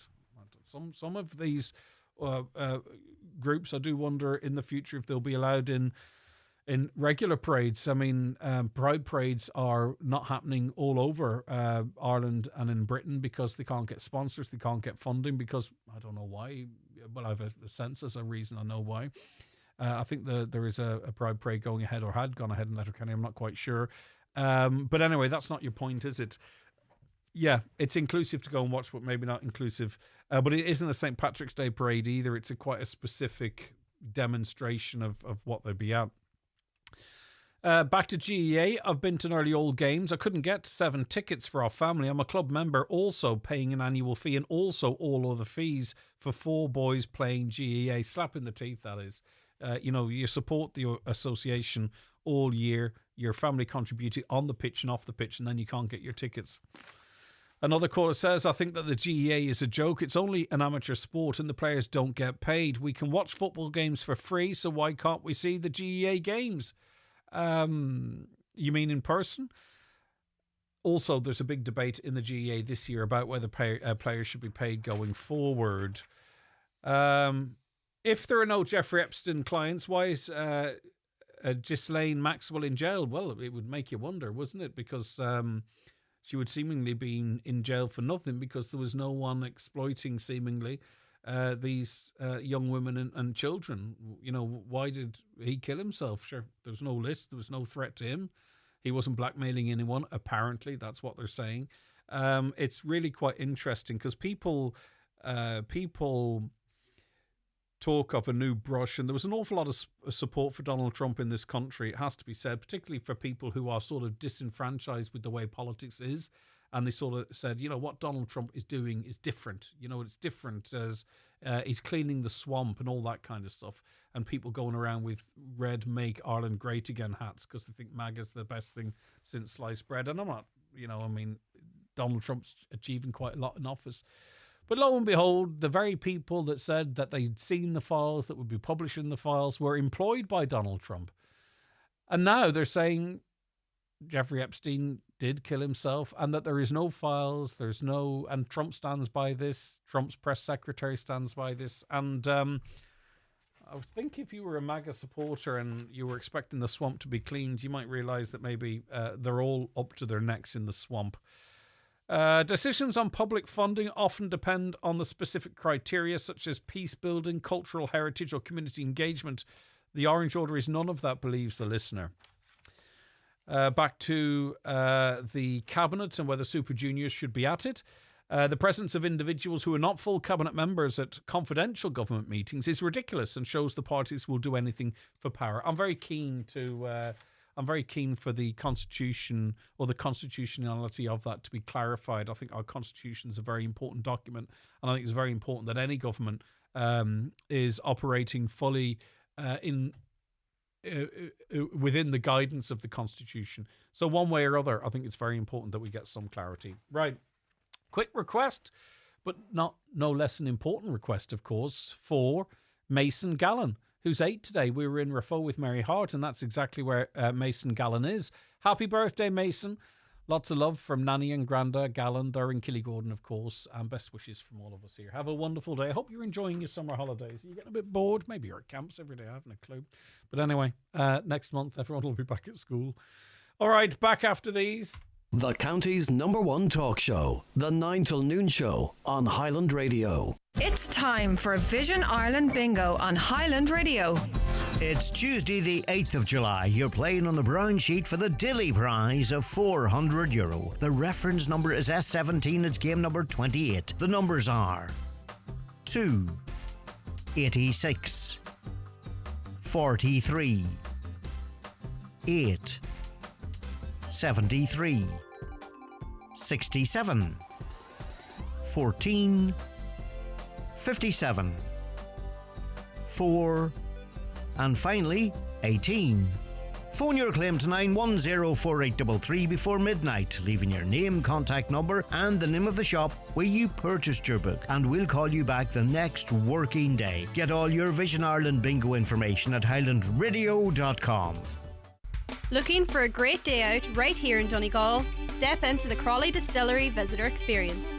Proudly voted one of the best places to visit by TripAdvisor. Set in a beautifully restored historic building, it's where the story of Crawley whisky comes to life. Take a guided tour, explore the rich history and enjoy a warm fáilte in the heart of the Gaeltacht. Book now at thecrawleydistillery.com. Join me, Marty Friel, this and every Friday night from 8 for Rocket Hits on Highland Radio in association with Arena 7 Letterkenny. Try their new interactive dartboards with lots of games that all the family can play. See arena7.ie. Meet Kerry. She made big savings on her car insurance when she made the switch to Outsurance. Hi, I'm Kerry. It's true, I saved €266 when I made the switch. And with the Out bonus, I'll get 10% of my premiums back in cash after 3 years claims free. Nice one. For a competitive car insurance quote like Kerry's, call 1-800 600 400 or visit outsurance.ie.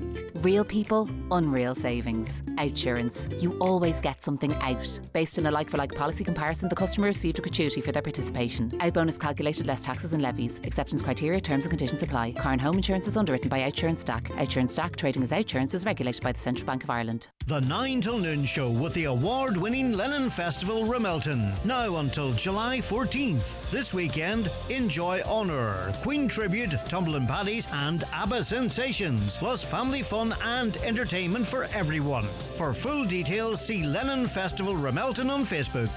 The Community Garda information slot is brought to you by Sheridan Security Systems, monitoring homes and businesses in the northwest for intruder, fire, panic and medical signals. Call Sheridan Security on 91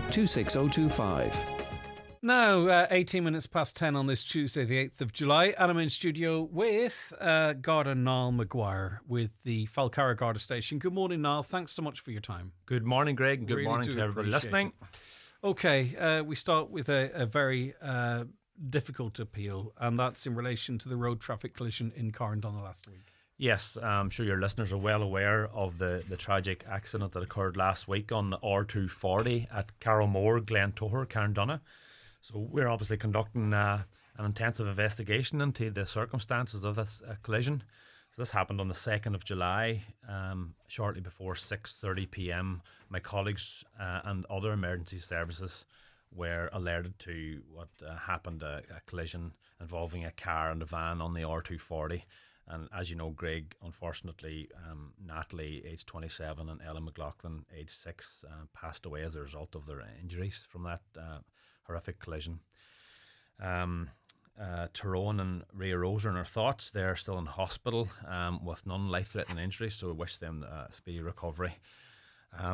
But again, we have a job to do, Greg, so if anybody could assist us, if anybody was travelling on the road and may have had dash cam, which is always super beneficial to our own investigation, on Wednesday the 2nd of July, shortly after 6:30 p.m, please make the footage available to my colleagues in Buncrana, and they can be contacted on 074 932 0540, or indeed any Garda station or the confidential line 1800 666 111. And with all investigations, you need just absolutely every single piece of information, not just for the investigation, but for those involved, or for so many different reasons. So if anyone has anything, to get it to Gardaí. Yes, the family will be looking for absolute closure, and a proper investigation to take place in this instance, Greg. Sure. Yeah. A road traffic collision occurred in Muff on June 24th. Yes, in Sapa, Muff, which is the R239, which is the main road between Burnfoot and Muff. This occurred on Tuesday, the 24th of June, at approximately 7:38 p.m, so a very specific time there. Both vehicles, a white Audi and a blue Volvo Jeep, and the blue Volvo Jeep had Northern Ireland registration plates. They were travelling towards Muff from the Burnfoot direction when a collision occurred. Unfortunately, the driver of the Volvo left the area immediately, so it's been classified as a hit and run. And they headed towards Burnfoot following the collision. An ambulance arrived for the driver of the white Audi, and they were taken to Letterkenny Hospital to receive treatment for non-life-threatening injuries. So anybody that may be able to help us identify this Northern Irish registered blue Volvo Jeep, please contact my colleagues again in Buncrana on 074 9320 540.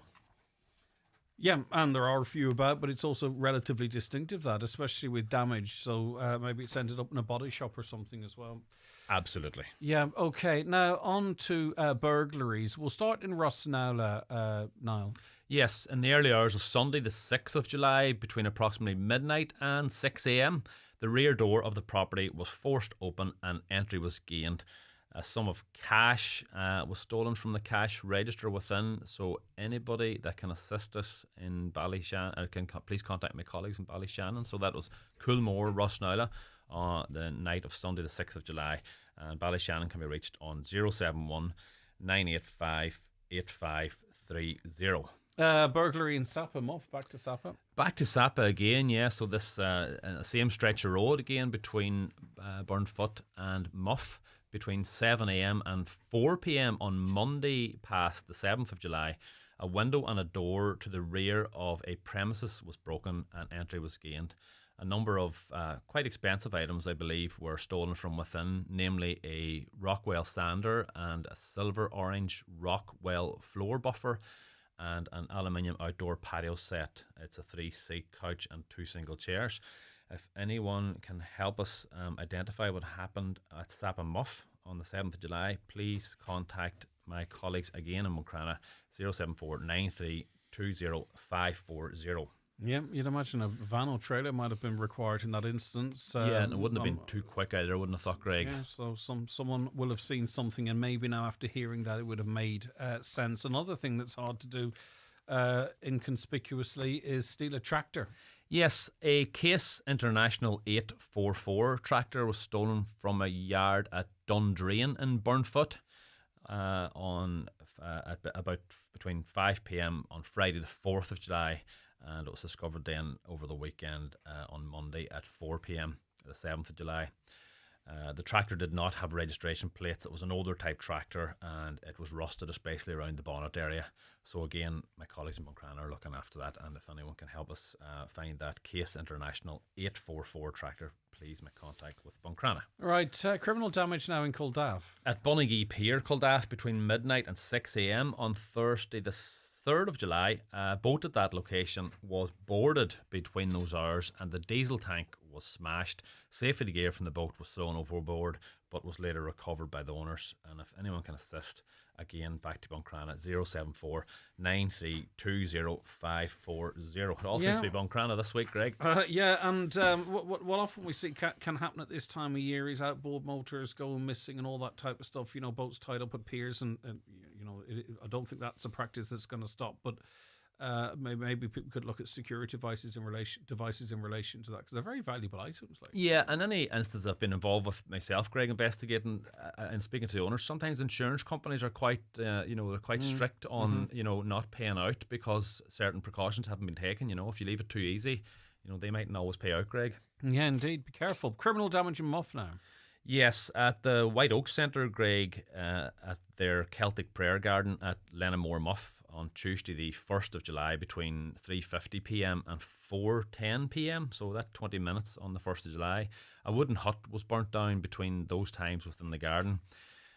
We did have people that spotted 3 youths on scooters in that area around the time. So if anybody maybe can help us identify 3 youths that should have been that were there on scooters, maybe have dash cam or know who they were, again, please contact Buncrana on 074 93 540 or any Garda station. Pointless and bizarre that. Well, you'd think if they're on scooters, Greg, they're possibly local to the area, because they wouldn't have been travelling too far, I wouldn't have thought. Yeah, so they need to be ruled in or ruled out for sure. Right, now, last criminal damage incident for this week. It's in Carndonagh. Yes, this involved quads, Greg, on the 2nd of July in Carndonagh. 5 youths on various quads were captured on camera driving in a dangerous manner around the green area at the Public Services Centre at 10:30 p.m. Extensive damage apparently was caused to the green area as a result, and I suppose this is very upsetting for people that are maintaining that and the local people. And again, these are probably local kids that are doing this, Greg, so they're just damaging their own facilities and their own area. And I suppose it brings me on to kind of the wider question about quads and their use by kids on the road. The law in relation to quads is very straightforward. They must be registered, taxed and roadworthy, and they must comply with standard road regulations, as in like lighting and things like that. The driver must hold the relevant driving licence and be fully insured to drive the vehicle. You must be 16 to drive what we call a light quad, so that's anything up to 350 kilograms or less, and with a maximum design speed of no more than 45 kilometres an hour. And to drive a heavier quad, you have to be 17 years old. So listen, quads aren't toys, and my appeal today is for the parents, not just the kids, because it just seems that the kids aren't listening, Greg, and there's various reasons for that. Maybe just they're so young, they just don't understand the dangers, because we have had fatalities, we've had broken backs, we've had all sorts of young people presenting with injuries and accidents in relation to quads over the years, and it's going to happen again for sure. So parents, Greg, is the key here to solving this, because we're not going to go chasing after young fellas and quads and stuff like that. So it's really, the question, like, it's too late when something happens, and if we have to knock on your door, like, parents are well aware that their kids shouldn't be on the road, so they're putting their own kids, they're endangering their own kids, and Well, that's they bought them. They know they're heading out somewhere. This is not an isolated incident in that area. I understand there's been other similar instances. So there's a group of young people that are doing whatever they want on quads, and I think it's fair to say you're not going to reach them today, but the parents know what's going on. Well, it's not just the parents obviously think, like, a lot of people, and like, when we come across road traffic collisions, most people, like, they didn't think it would happen to them, but it does happen to them. So parents, they're also criminally responsible for their kids as well. So you don't want us knocking your door and maybe your kid being involved in an accident or even lightly hurt or whatever, and then you being then charged and taken to court with child endangerment, which is an indictable offence and carries huge penalties, Greg. And, if that doesn't move you, what about causing a collision involving somebody else? You know what I mean? If it's not the individual themselves heading out into the roads, spotted at the last minute, whatever it might be, taking an innocent driver or family out of it in the process as well. No one would want that on their conscience. So it's really, really important that people take note. It's a county-wide issue, Greg. I know, this is for this criminal damage happened in Carndonna. We see it all over. Yeah, absolutely. For sure. No doubt about that. I know exactly what you're talking about, and maybe I'm being too forgiving here, but maybe the parents think that they're just going to one particular field or something. Whether that's allowed or not legally, I'm not sure. Maybe they're not aware that they're engaged in this type of behaviour, but it's been reported as dangerous driving, and no one wants anything to happen to these young people or anyone. For sure. Right, now, it seems really old-fashioned, dud notes in this day and age, but they're still being circulated, and I think actually, because there's so much tap to pay and all, maybe now's the time we could be more easily convinced by dud notes. No. Yeah, so we've been made aware that there's Bank of England £20 notes that are counterfeit in circulation at the moment. Apparently they're quite good, but I don't believe they pass any of the standard tests, like the marker and the UV light. So we should still continue to train our staff to be checking them, especially seasonal staff who maybe missed the training at the start of the year or something along those lines. Yes, for sure. Yeah. So most finally, Greg, my colleagues in Convoy are at Convoy Play School tonight, operating the property marking machine. This is the machine we talked about before. It stamps in an inconspicuous area your air code on all your different types of property. It can be tools. We find it quite popular for trailers and things like that, things that can be easily stolen. So if anybody wants to come along, just bring your air code between 6 p.m. and 8 p.m. tonight at Convoy Play School, and it's a free service, and just come along. It'll only take 10 minutes. Yeah, because let's just say hypothetically that sander from earlier on was found in the back of a car in Cavan. Yeah. How in God's name would you ever get it back to its owner in North Donegal, where this marker it be associated directly with it? So that's why it's important. Just a real world example. It may be that those are property marks. I'm not casting any shade, yes. But that's we kind of sometimes think, right, well, someone's going to be found 50 feet up the road with this stolen stuff. Yeah, but it could be anywhere. And how do you get it back without I know the guards end up with a lot of stuff because they're always active and busting things. Yes, for sure, Greg. Every Garda district headquarters has stores that are full of property that can't be returned. To the owner? Yeah, you can't say, "Oh, it looks like the one I lost." Absolutely, yeah. So get it stamped. All right, then, brilliant stuff as always. Niall, thank you so very much indeed. I do appreciate it. That's Garda Niall Maguire with the Fulcarra Garda Station. Community Guard information is back with you after the 10 o'clock news next Tuesday. Watch the show live now on YouTube, Facebook, and at highlandradio.com. The 9 till noon show with the award-winning Lennon Festival Ramelton. Join us Monday, July 14th for the festival's grand finale, featuring ABBA Sensations Live, followed by a spectacular fireworks display. For the latest festival updates, follow Lennon Festival Ramelton on Facebook. TFI Local Link operates evening and weekend services throughout rural Ireland to help you stay connected 7 days a week. We know life doesn't just happen 9 to 5, so if you're commuting, shopping, visiting family, or going out in the evenings or on the weekends, let TFI Local Link take you there. Visit transportforireland.ie. How we use electricity can be smarter, cleaner, and greener. At Electric Ireland, we can help guide you there. You see, our new Net Zero Hub has all you need to know about smart meter plans, EV tariffs, solar panels, and much more, making your usage clearer, your trips greener, your home cozier, and your world brighter. Find our Net Zero Hub at electricireland.ie. Plan something new at the start of the year? Well, who hasn't? Now's your second chance with the 252 registrations at iMotors. Take the wheel of the iconic Qashqai, the bold X-Trail, the sporty Juke, or go electric with the stunning Nissan Ariya. They're here and they're waiting for you. Visit imotors.ie today. iMotors, fearless generation. Why leave the magic moments and great scenes you've captured sitting on your phone when you can have them printed at McGee's Chemist? Using McGee's website or one of their in-store kiosks, you just upload your photos, select the ones you want, and have them printed instantly within an hour, or use the 24-hour service. 35mm and film from disposable cameras also printed, and old photos can be digitally restored. Hold your memories in your hand with McGee's Chemist, Letterkenny. In the lead-up to Donegal's All-Ireland semi-final, Highland Radio will broadcast the Score programme from Carndonagh GA Club this Thursday evening, where we'll be joined by 2012 All-Ireland winners Ryan Bradley and Declan Walsh. Carndonagh is the home club of county star Conor O'Donnell, and with several other players from Inishowen involved in the county setup, we'll also be joined by the neighbouring clubs. That's the Score this Thursday after the 7 p.m. news, live from Carndonagh GA Club, in association with Doherty SuperValue Carndonagh, proud supporters of our local community and proud sponsors of the All-Ireland Football Championship. I'm in studio with Balloon, a advocacy worker with Donegal Intercultural Platform. Good to see you again. How are you keeping, Balloon? I'm good, Craig. Nice to see you too. We're talking about a Information Day, a creative minorities project, and the blurb on it, how we build relationships, harmony and inclusion with the Creative Minorities Project, exploring the legacy of Nelson Mandela on UN Mandela Day, which is Saturday week, Saturday the 19th of July 2025. We'll talk about the guests. Talk to me about, and it seems like an obvious question, but I like to start where, we're all learning something potentially.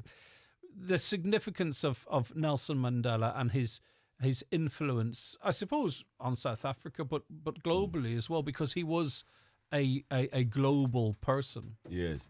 I think Nelson Mandela is recognized as a symbol of peace and equality, and for his selflessness. I mean, he's a man who spent 27 years in jail fighting for justice or for inclusion of the majority in South Africa. And I think there's a lot to learn from that selflessness, and we think it's a perfect opportunity to remind ourselves of the values that Nelson Mandela lived for. I think at this time we're also using that as locally to say to reflect on the values that he sort of lived for, like respect, solidarity, working with all groups of people from diverse backgrounds. Yeah. And it's also to our ability as individuals. Sometimes we wonder what can we do, but to affect change, for a people, for a nation, because of course he dismantled South Africa's apartheid system. I'm not saying he did it single-handedly, right? But not only that, too, it was the racial reconciliation, because there was an awful lot of bridges to be built. That work's ongoing today, and we can, I think, see under the Trump administration that there are still saber rattlers or things that need to be resolved. But it wasn't just about dismantling the apartheid system. It was about people living together as well, which I think is a lesson we could all learn from. Yes, I think if you think of it.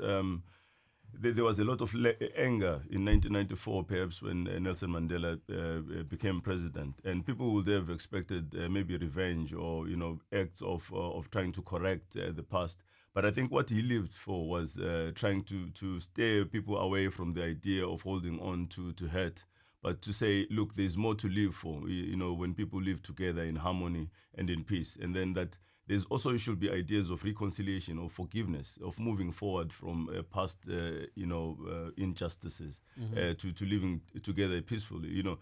South Africa is quite a diverse society, almost a reflection of the kind of society that we have here in Donegal or in Ireland. And we think there's a lot to learn from that. The idea of setting aside pain, this idea of looking forward instead of looking back at past hurts. Yes. Yeah, of course you have to move forward. And in Northern Ireland, that's what they're trying to do as well. And it's one thing hostilities ceasing and ending, but you want a society that not only just lives together but interacts.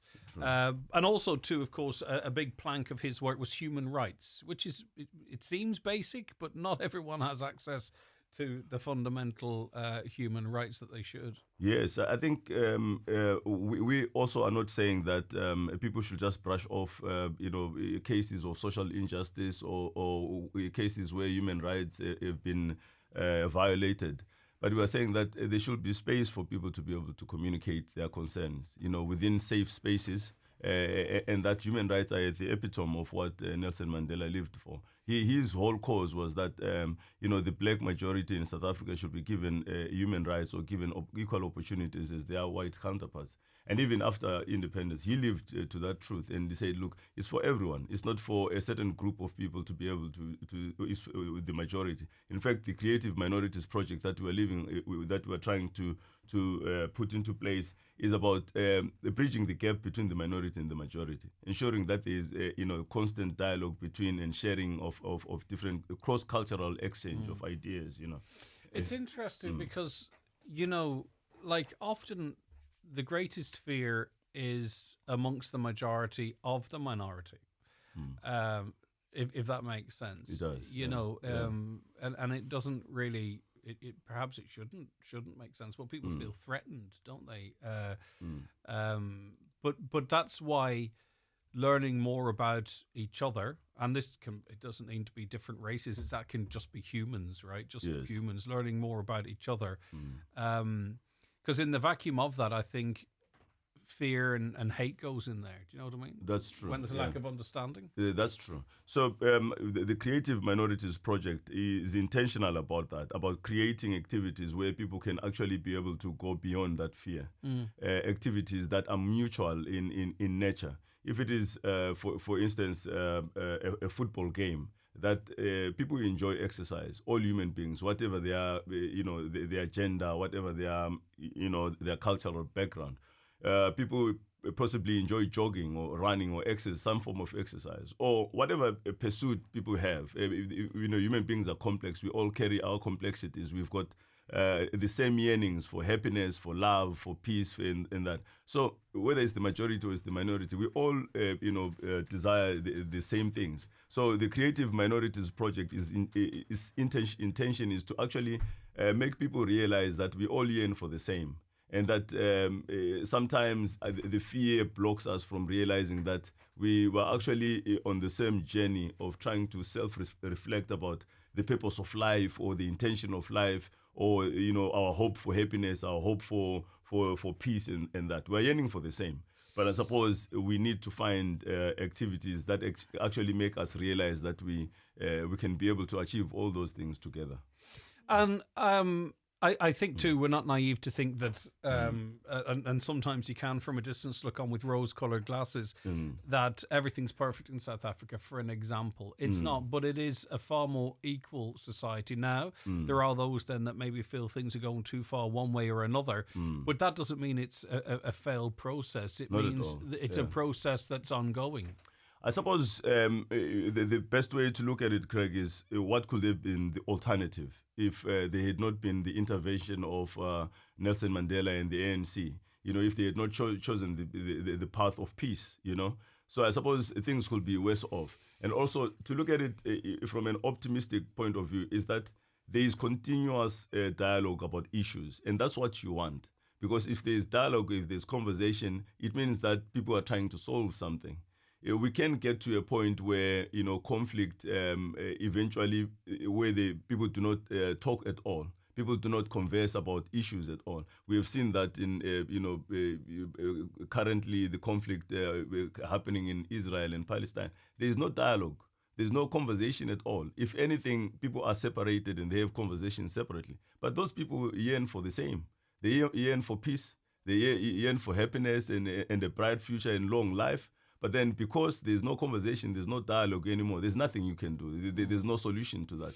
And even and what's happening is, in a funny sort of a way, as people watch on, there's not actually even a massive appetite publicly in public discourse for conversation in that conflict, for an example. Exactly. People are either pro-Palestinian and hate the Israelis, or at least the Israeli administration, or people are pro-Israel and it's death to all Palestinians. So, and that's just not those directly involved in the conflict. That is people watching on. You're watching on, yes. You know, you don't hear strong supporters of Israel saying it's time we got around the negotiating table, nor do you hear it from too many pro-Palestinians, even those with high profiles. It's death to one or other. Exactly. So it's separate conversations. And there's no solution can ever come There's from no that, solution that if can the truth come be told, as long as people do not communicate, and as long as people do not have these conversations about what they all hope for. Then you cannot, hope for any peace at all. So coming back to Nelson Mandela's legacy is that of communication, that of making people sit down together, whatever their differences. I mean, it was monumental, his ability to be able to bring people together and sit down and converse. I mean, the apartheid regime was known for not wanting to talk at all. It was their way or none at all. You know, the ANC also had chosen to use violence as well. So these were two people who had polar worlds apart. Mm-hmm. So we at the Donegal Intercultural Platform, supported by Peace Plus and the Donegal County Council, are hoping that we can be able to bring people to be able to converse and talk about their fears and find creative ways in which they can be able to influence dialogue, influence people to be able to live, creatively together. And there are many ways of doing that. And that's what we are actually hoping to do on the 19th of July. Okay, so talk to me about the guest speakers. There's going to be music there, refreshments, song and discussion as well. You're not asking for too much of people's time either. It's 1 to 4 o'clock on Saturday week in the afternoon. So talk to me about the sort of format of the event and the speakers and what will be happening. Mm-hmm. So it's a day full of music, fashion, food, entertainment, and it's all for free. We've got Lucky Kambule of the movement of asylum seekers in Ireland. He's one of the co-founders of that movement. He's going to be here speaking with Pastor Stephen Richmond, as well as they've got experience in living, or at least in facilitating activities or situations where people can be able to come together. We want to hear from them, their experiences, their hopes of greater inclusion. At least we also have got a gentleman called Mfatko, who's also from the movement of asylum seekers, who's also going to come and share his Bulelani Mfatko, who's also going to come and share his own experience of inclusion here, both in South Africa and in Ireland. So we hope to see as many people as possible. And of course, the whole idea of this is the more diverse and representative the audience is, the better. Oh yes, that's the whole function of it, that's the whole function, to bring people together. And that it's always easier than people think. Do you know who I'd like to see go to that? And they might come out with the same views or not.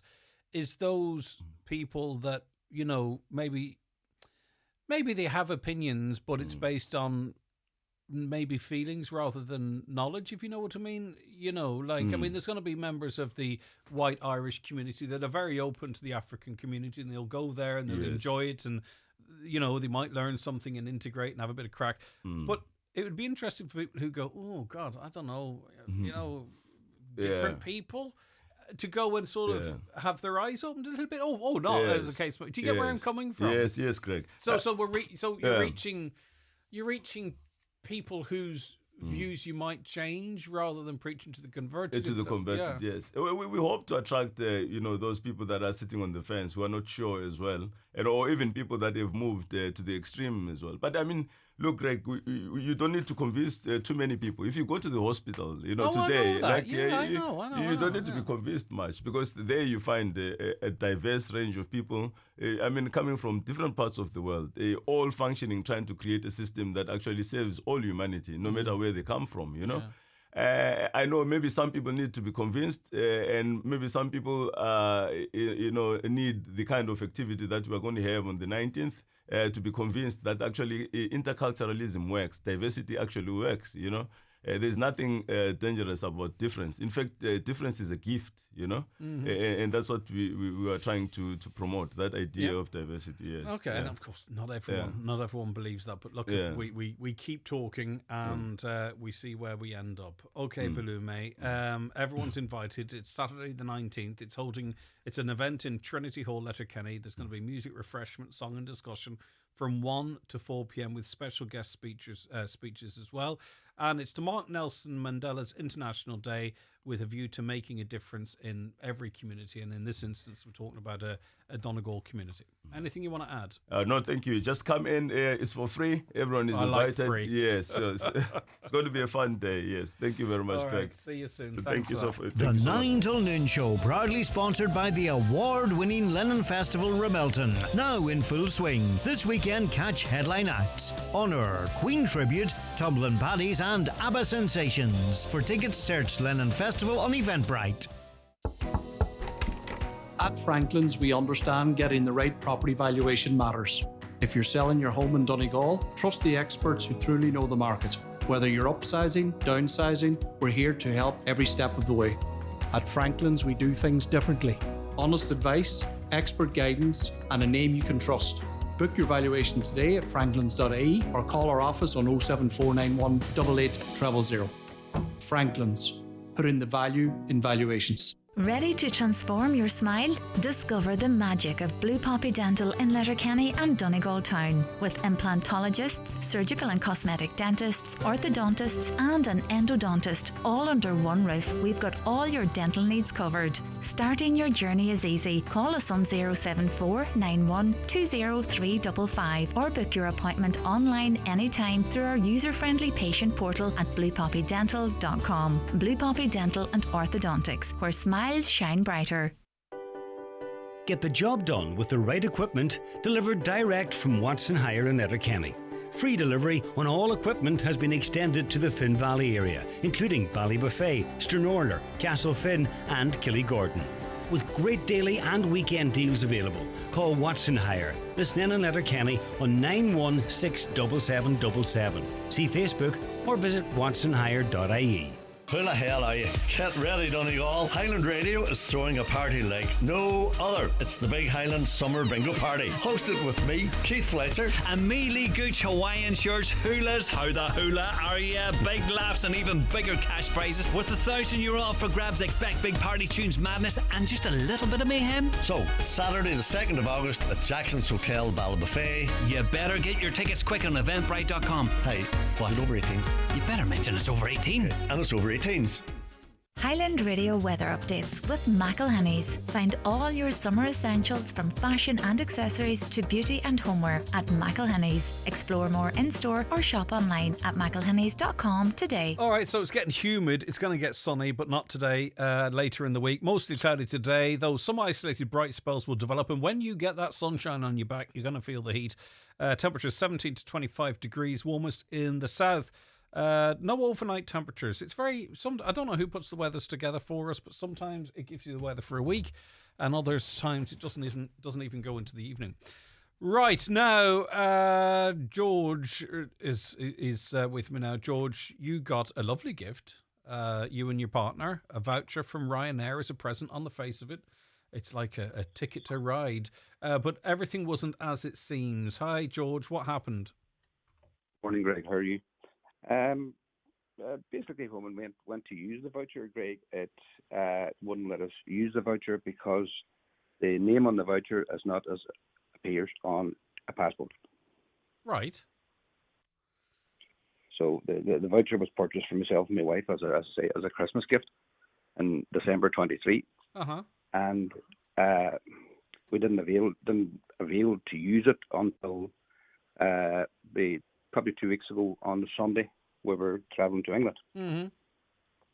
So we went to use it and went to use the voucher, and no, it wasn't coming up, and the name wasn't as appears on a passport, because both our names were on it. Both are Christian names.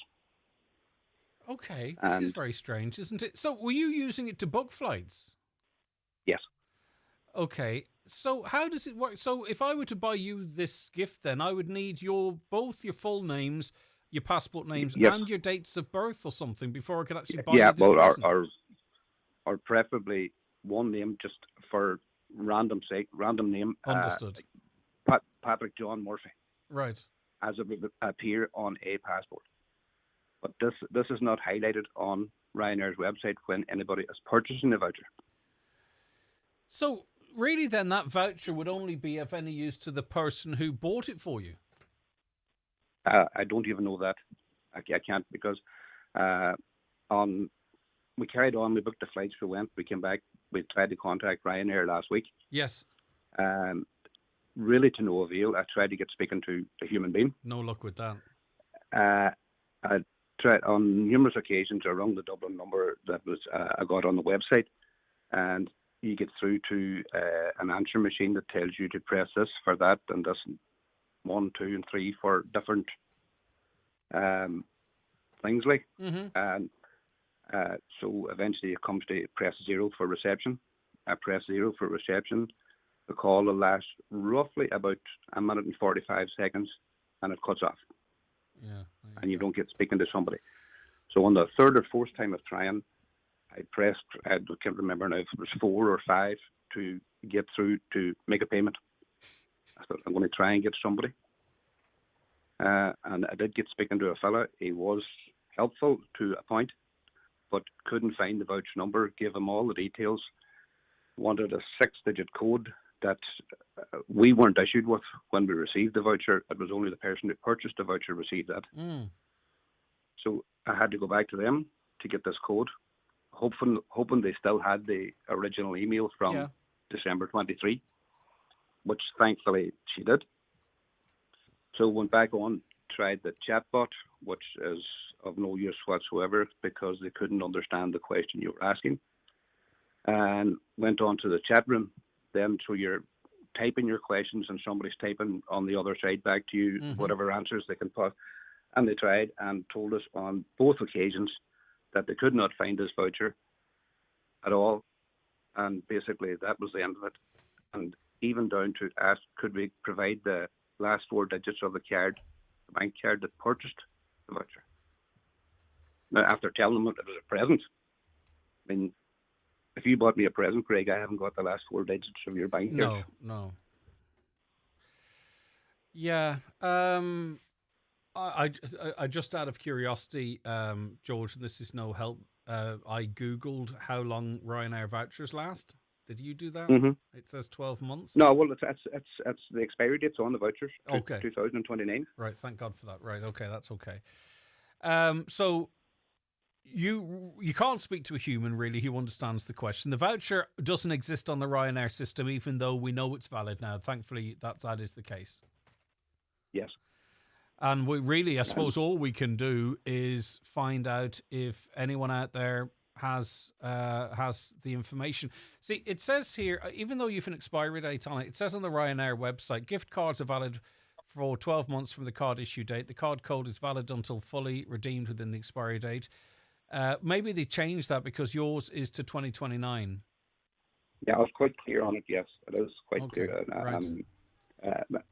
But like that, having looked online on for people with similar problems, came across some person that said their son got the voucher and had Happy Christmas, Mum and Dad, and they had a similar situation.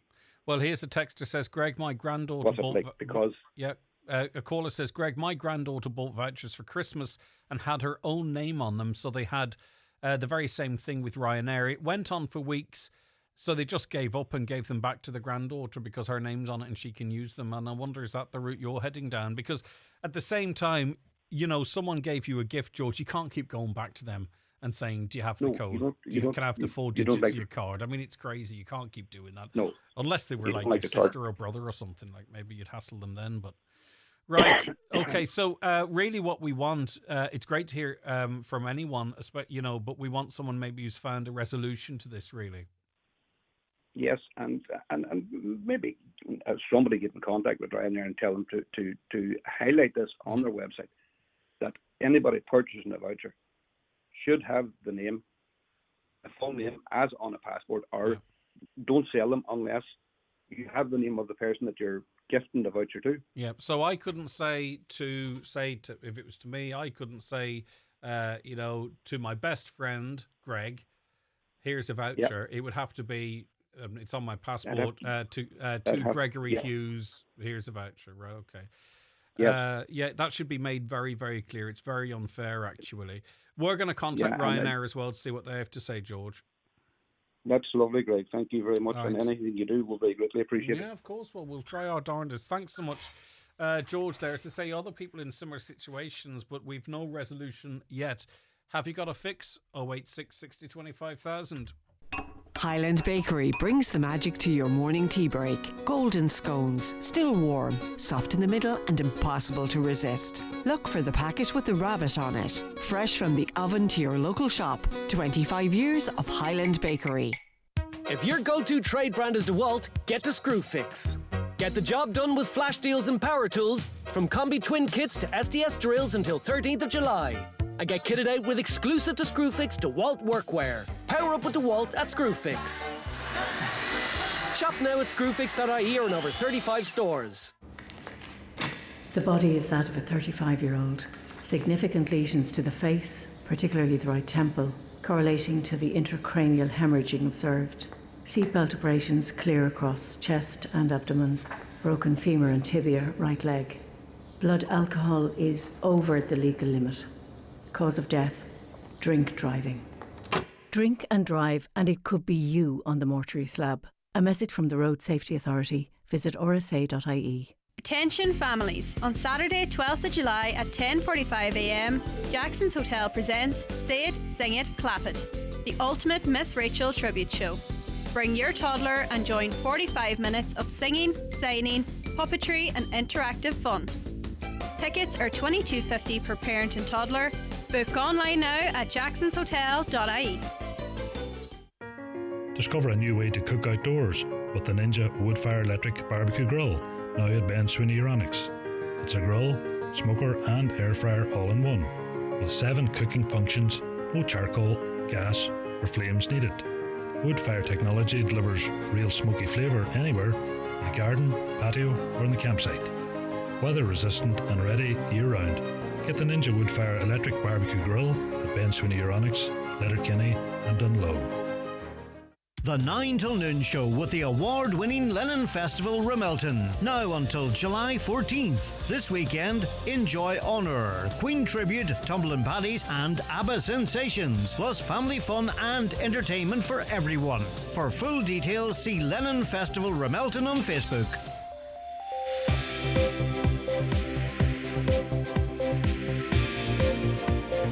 With all the stories that matter across the Northwest, it's Greg Hughes on the 9 to noon show on Highland Radio.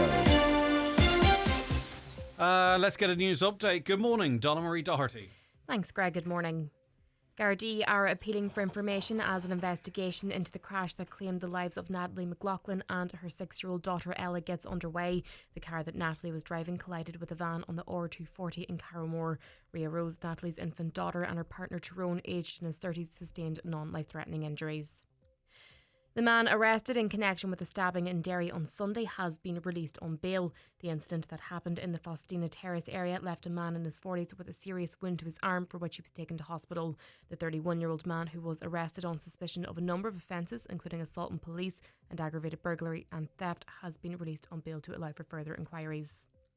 The Grand Master of the Orange Order is calling for more support for the annual 12th of July parade in Rosnila.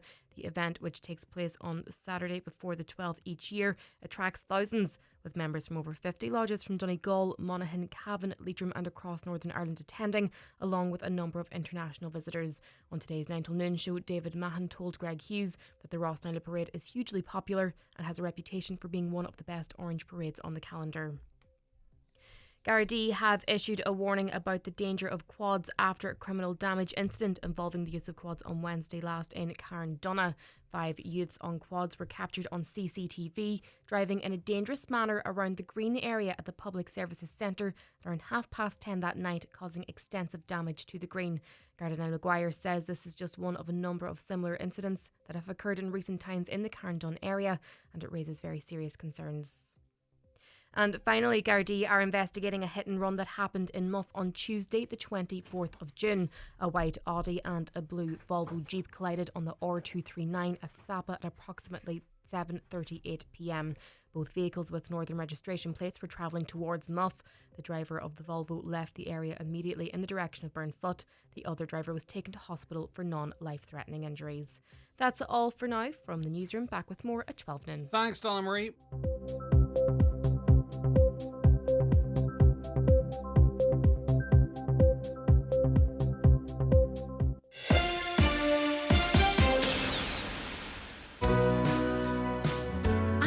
Uniform bundles aren't just great value. With a 2-pack of polo shirts, skirt or trousers, plus a cardigan or sweatshirt, all for less than €5, they also come with a 12-month satisfaction guarantee. So they're ready for all the thrills and, well, spills of a whole school year. Bring it on. In store now, while stocks last. I didn't think of this and I should have. A caller says George should contact Ryanair via Twitter, now X. They usually respond really quickly. Indeed they do, and I just wonder if they're going to sort of say, well, it's in the terms and conditions that whoever's receiving the voucher must their name, it must be their passport name, etc. I just have a sense that this is something they've got a bit of protection on, but they should definitely be making it a little bit more clearer to people. It's good money. I remember my brother Jerome gave us Ryanair vouchers. Gave me Ryanair vouchers 1 January, and the flights were like 12 quid or something, and it ended up costing thousands, well, not thousands, hundreds of euro at the time. The gift of debt, it shall forever be known. It was a nice thing, but you know yourself. Hi there, I was wondering if you could help me. My cousin's daughter is looking to record a song that she wrote and performs. She's absolutely fantastic, and her mother is wondering how would she go about it. I was wondering, would any of your presenters have any advice? Many thanks. There's loads of different places that record songs. I don't want to start mentioning them. Well, I can. Just across the Full Tilt, they facilitate this type of thing. They're just across from us. I know them because of I know the guys, but also because they're very local to where I'm sitting here right now. So they've got recording studios, I'm sure. And there are others, I just can't name them off the top of my head. But it's a good idea, record the song properly, professionally. And who's to say, it could be the start of something big. So any other suggestions where this cousin's daughter could record a song she wrote and performs, and they just want to get an MP3 of it. If you're travelling between Carrigot and Downings, please be careful. On the straight stretch of road, there is an oil spill.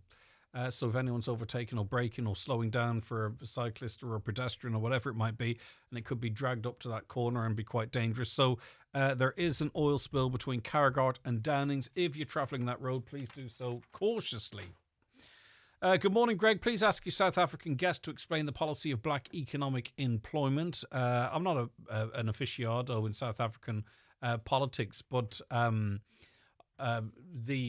it's positive discrimination towards the black community to give them opportunities to involve themselves in the economy. The South African situation is an interesting one because you had it's an interesting one. I think people who have certain views about the politics in Ireland and then might have a certain view about the politics in South Africa maybe need to dig a little bit into the politics, because in South Africa, you had a minority of less than just over 7% of white people that ran the country effectively, and you had the majority, over 80% of the population who were black Africans, who were, suppressed, kept out of public life, kept out of power, and what have you.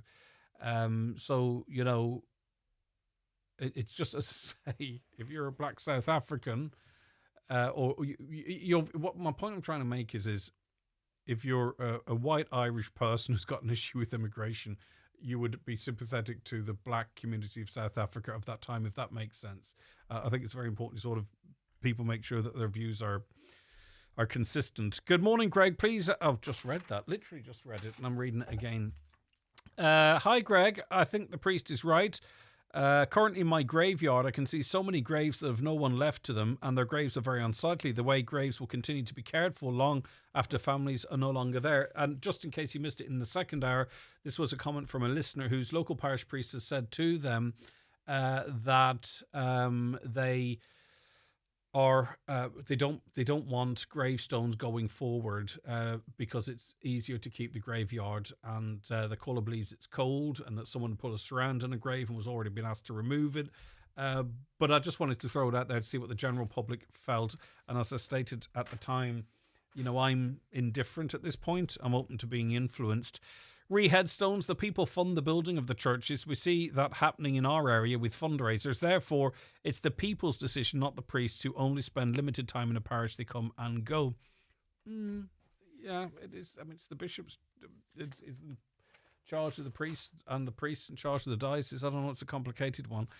Let's see. More coming in on that, actually. And we're going to stay in this area, and it is purely by coincidence because I'm joined on the programme by Monsignor Kevin Gillespie, administrator in the Diocese of Raphoe. Thanks for your time, Monsignor. I do appreciate your time.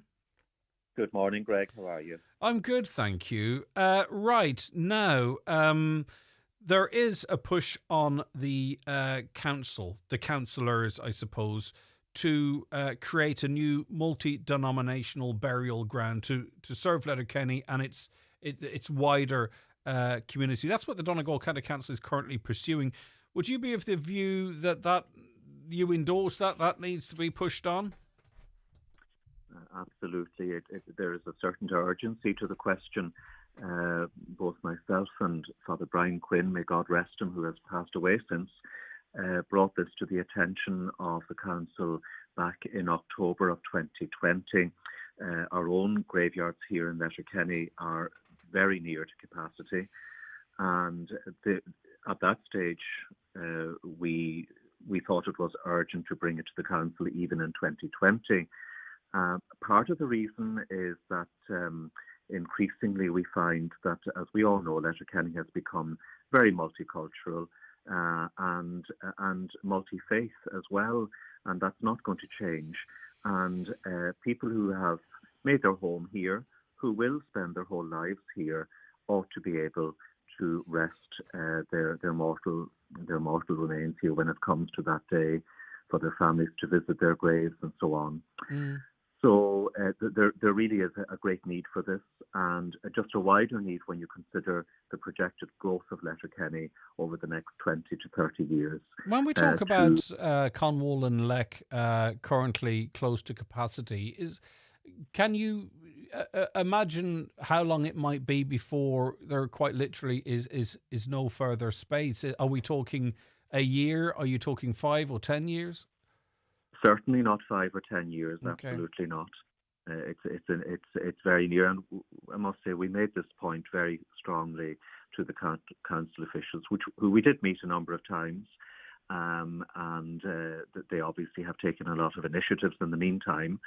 But we made this point very strongly that it was important to act already back in 2020 so that we wouldn't find ourselves rushing to provide for a burial ground when the time would come.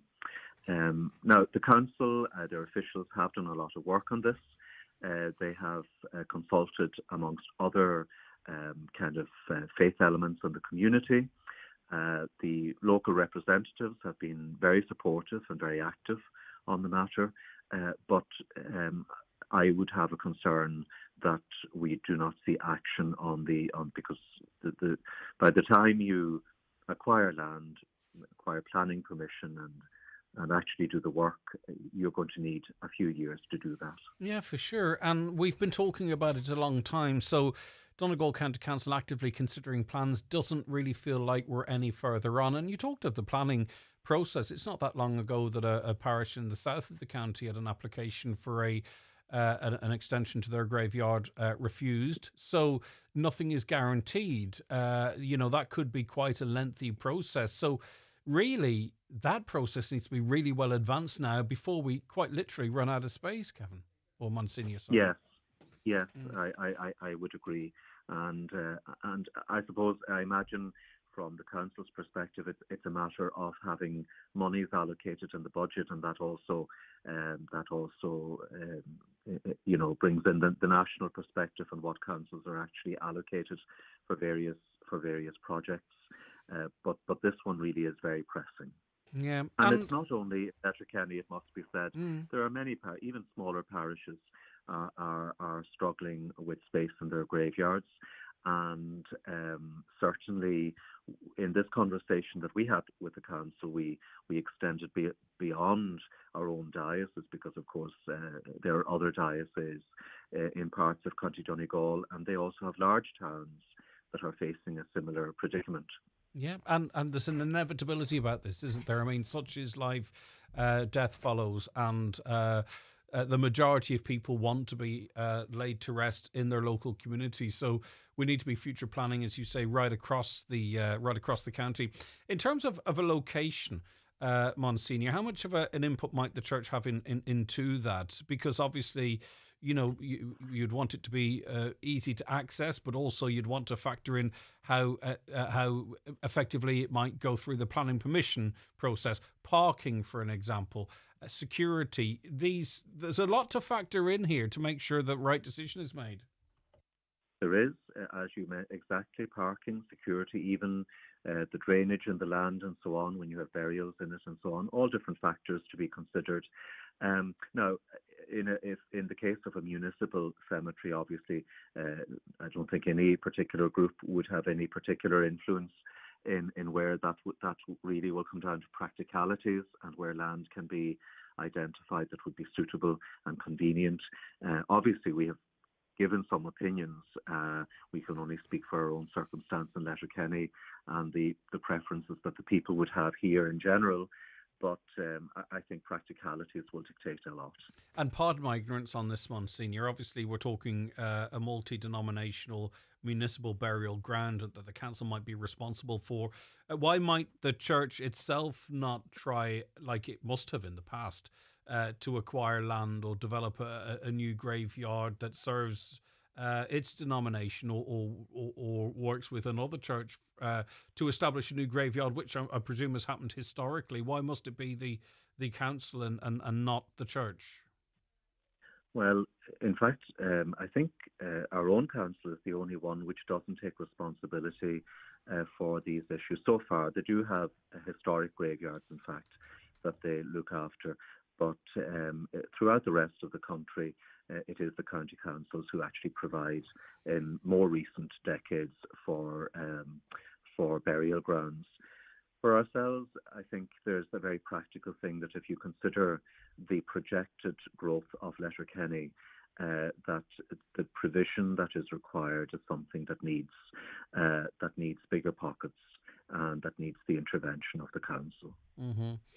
A caller says years ago many bought graves in advance, and particularly in New Lech. Has any contact been made with those families as to whether they are still here or if they still require to own them? Now, I understand where that listener is coming from, but we're talking about a great need, and even if that were to be pursued, I'm not saying it hasn't been, how many plots might it identify? It certainly is not a solution. As I say, I'm not saying it's an invalid point, but it would probably only be the tip of the iceberg of what the need will be going forward. Yes, there really is it's a substantial project. Yeah, indeed. I'm looking now at the latest release, and this is clergy appointments, and some interesting ones. A note, Father James Sweeney to Killymard, who was very close to Father Owen O'Friel, which is something nice there. I haven't spoken to Father Sweeney, but it seems nice. But the top of the list is for people retiring. The Very Reverend Francis McClune from Killymard, the Very Reverend Eddie Gallagher, Lechamack Ward, the Very Reverend Charlie Byrne from Carragart, of course, the Very Reverend Martin Collum, Killygarvan and Tully Fern Rathmullen to retire, and then obviously moving others to different parishes, or they remain where they are. That's 4 important people who are no longer for consideration for parishes, Monsignor. How much of a difficulty are you facing in I suppose, replacing people, if I could put it so crudely, and also, maintaining the current services in the many, many parishes? Well, I think everybody is aware of the decline of the number of clergy. We have fewer ordinations. Thank goodness we do have. We have had ordinations in recent years, and we do have 5 young men studying for the priesthood, which is a blessing, but that doesn't reach replacement levels for the numbers who will be retiring in the coming years. And we do also have priests who have come to help us from abroad, but that won't fill all of the gaps, far from it. So we have to face into practicalities and into realities that there will be fewer priests, and they will have, and they already do have, increased responsibilities. So it's really important that people give real thought and action to how they can support the priests that they do have, how they can support them in their duties, and how reasonable provision can be made. Especially, when you have a parish, some parishes have, 4 or 5 churches, but a relatively small population, and, one needs to look at what can be actually done on a practical level. So is that understanding maybe that you're looking at as well, that people understand that given the reducing numbers that they might have to accept in the case of sickness or for some other reason, that, masses may not be provided necessarily with the continued frequency that they enjoy now or have enjoyed in the past? Yeah, well, that's right. And in fact, it's already happened in a lot of places, and people are generally, cooperate. But, priests, our own priests, I must say, are extremely dedicated to their parish work, and they take a lot on. And the last thing that any of us take any pleasure in is having to adjust long-standing practices and expectations.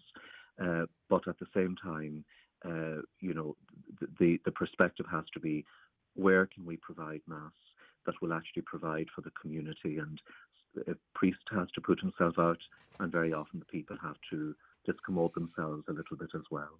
Well, what does the future hold in terms of new priests coming to the county? Like, say, for instance, with the Guards, a certain amount go through Templemore and then are allocated by, the Garda HQ, for an example. It's a strange analogy, but I hope you understand where I'm coming from. Like, how does it happen then that perhaps, new priests might come into the diocese? Because, like, someone from Donegal who's ordained a priest, are they automatically return to their local diocese? So how does that work? How do we address this slide going forward? Or maybe international priests might choose, and some have, in fact, in the west of the county, amongst other places, choose to administer here. Yes. Well, effectively, the system is that you have to, a young man would apply to his bishop to be taken on as a student for the diocese. And then after their studies, when they are ordained, they are allocated in the diocese for which they have studied, and they belong to that diocese. Others could be native from the county, but are studying for religious orders or missionary organisations, and they will be elsewhere under their own superiors. And we do have priests. In fact, here at the cathedral, we have a man from Uganda who's a great help to us. At the Irish Martyrs, we have the help of a priest from India, and we have a number of other priests from other countries. So they are tremendous help. But that doesn't make up for what we must do ourselves, and part of that is the encouragement of vocations. But vocations are the fruit of a living community of faith, and therefore all of those things are connected. The more vibrant our parishes, the more likely it is that men will come forward seeking to study for the priesthood, and so on. But and is there anyone at the moment currently having sought from, I presume it's you in the absence of a bishop, Monsignor, to train as a priest in that first example that you gave? Have we anyone that we have. Okay. We have 4 in Maynooth in the autumn, and another young man who will begin. They do an initial year before going to Maynooth, now called a propedeutic year, a preparatory year. So we have a young man in that position too. So we're very fortunate, actually, even though we would need a lot more. But at least we have those, and they're excellent fellows. Yeah, lovely. Yeah. Well, final question. Well, it's not just before I say goodbye. Is it possible for a farmer to gift land to the church for the purpose of a graveyard, and would they accept it, or even be open to that conversation, Monsignor? Well, I think that the conversation is really moved on now. Obviously, I can't speak for it. It varies from parish to parish, naturally. But in Letterkenny, the actual need is for a municipal graveyard that serves the entire community. And very finally, obviously, we had a conversation a little earlier on about, and I'm not sure if the parish, and not to get into it or ambush you with the question, about a parish priest not favouring headstones or surrounds for the maintenance and upkeep of graveyards. Do you see that? Is that something that might be adopted on a diocese-wide basis, or is that something? Are you familiar with this case, or is it something you need to look at and get back to us on, or what's the situation? Oh, it is the perennial cactus that causes a lot of upset. It varies. The church doesn't have any particular. Parishes are responsible for their graveyards. In the older graveyards, I heard your discussion about the surrounds. There are the surrounds. In a lot of new graveyards, they're without surrounds, simply for the purpose of maintenance. And I think it's simply a difficult question. I think the maintenance of graveyards and general protocols or rules around them requires the cooperation and the understanding of everybody. And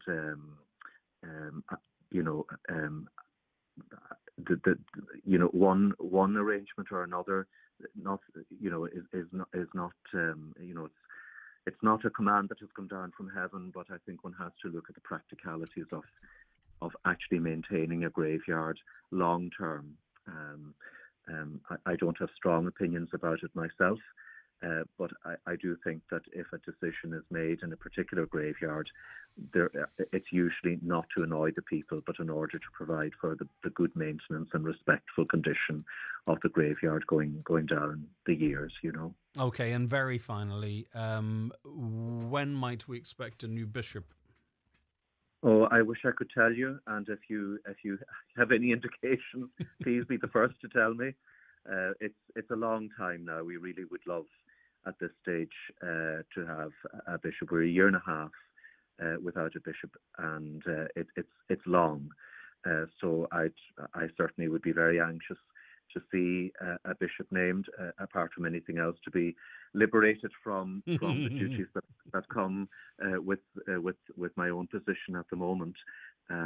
But I actually have no further insight into the matter than you might have, Greg. We're all simply waiting and hoping that a decision will be made sooner rather than later. Okay, thank you for all of your time, Monsignor. Have a lovely day, and I pray for your liberation soon. Okay. Bye-bye. That's Monsignor Kevin Gillespie, their administrator in the Diocese of Raphoe. The 9 till noon show with the award-winning Lennon Festival Ramelton. Join us Monday, July 14th for the festival's grand finale, featuring ABBA Sensations Live, followed by a spectacular fireworks display. For the latest festival updates, follow Lennon Festival Ramelton on Facebook. Milford Tiles, Milford Retail Park. Tiles, bathware and wood flooring. The best quality and value in the Northwest. Fully stocked and ready to go. Fitters and delivery available. 10% off for Make affected customers. Don't forget to ask about our 5-day bathroom fit out. Call Milford Tiles on 083 091 0707. This summer, whether you're chasing fashion, food or fun, Letterkenny has it all. From big high street names to great local ones. From cosy cafes to buzzing bars, Letterkenny is the place to be. Brought to you by Shop LK in association with Letterkenny Chamber of Commerce. Looking for family fun this July? Discover Century Complex. Kids will love the soft play while teens try augmented reality darts and crazy golf. Enjoy tasty food and the latest blockbusters. Rain or shine, Century Complex is the ultimate destination for all ages. Unforgettable fun awaits. Don't miss out. Are you female, currently unemployed and looking for a new career in construction? Rural Enterprise SkillNet is delighted to announce the next Women in Construction programme commencing September 1st in Letterkenny. For more information or to apply, visit ruralenterpriseskillnet.ie. Closing date for applications is August 12th with interviews on August 14th. This Rural Enterprise SkillNet programme is co-funded by the Government of Ireland and the European Union. Get ready to dance the weekend away at the Highland Radio Country Music Weekend in the Clanry Hotel, Letterkenny from October 31st to November 2nd. 2 nights, 1 dance floor and some of Ireland's biggest country stars. Michael English, Patrick Feeney, Stacey Breen, Jordan McPolin and I'll be there too, David James and lots more to be announced. You can enjoy 2 nights bed and breakfast plus tickets to both dances. That's the Highland Radio Country Music Weekend. Spaces are limited, so book now online at highlandradio.com or clanryhotel.com. Highland Radio Time Checks brought to you by EirGrid, the operator and developer of Ireland's electricity grid. EirGrid, powering up communities, powering up Ireland. The time is...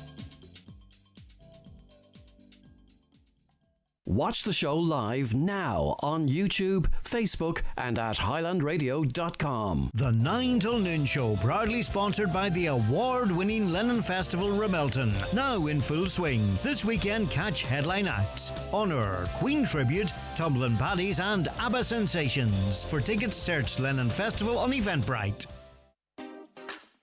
The big summer sale at Green Shoes is now on, with up to 50% off across all your favourite footwear brands, in store and online at greenshoes.com. Green Shoes, Market Square, Letterkenny Shopping Centre and in Fulcara. Shop LK and 1 for all vouchers accepted. Soak up the sun this summer at Home Store and more. From stylish garden furniture to sizzling barbecues, twinkling solar lights and colourful garden decor. Stylish parasols and spacious gazebos, all your sunny day heroes. A welcoming smile as you walk through the door. More choice and more savings we're famous for. Drop by your local Home Store and more, or shop online at homestoreandmore.ie. Home Store and More, a happy home. If you're getting married in 2025, BizPrint can take care of all your printing needs. Not just invitations, but save the date cards, order of service booklets, table plans, and so much more. See what's available at weddinginvites.ie or call BizPrint on 9177955.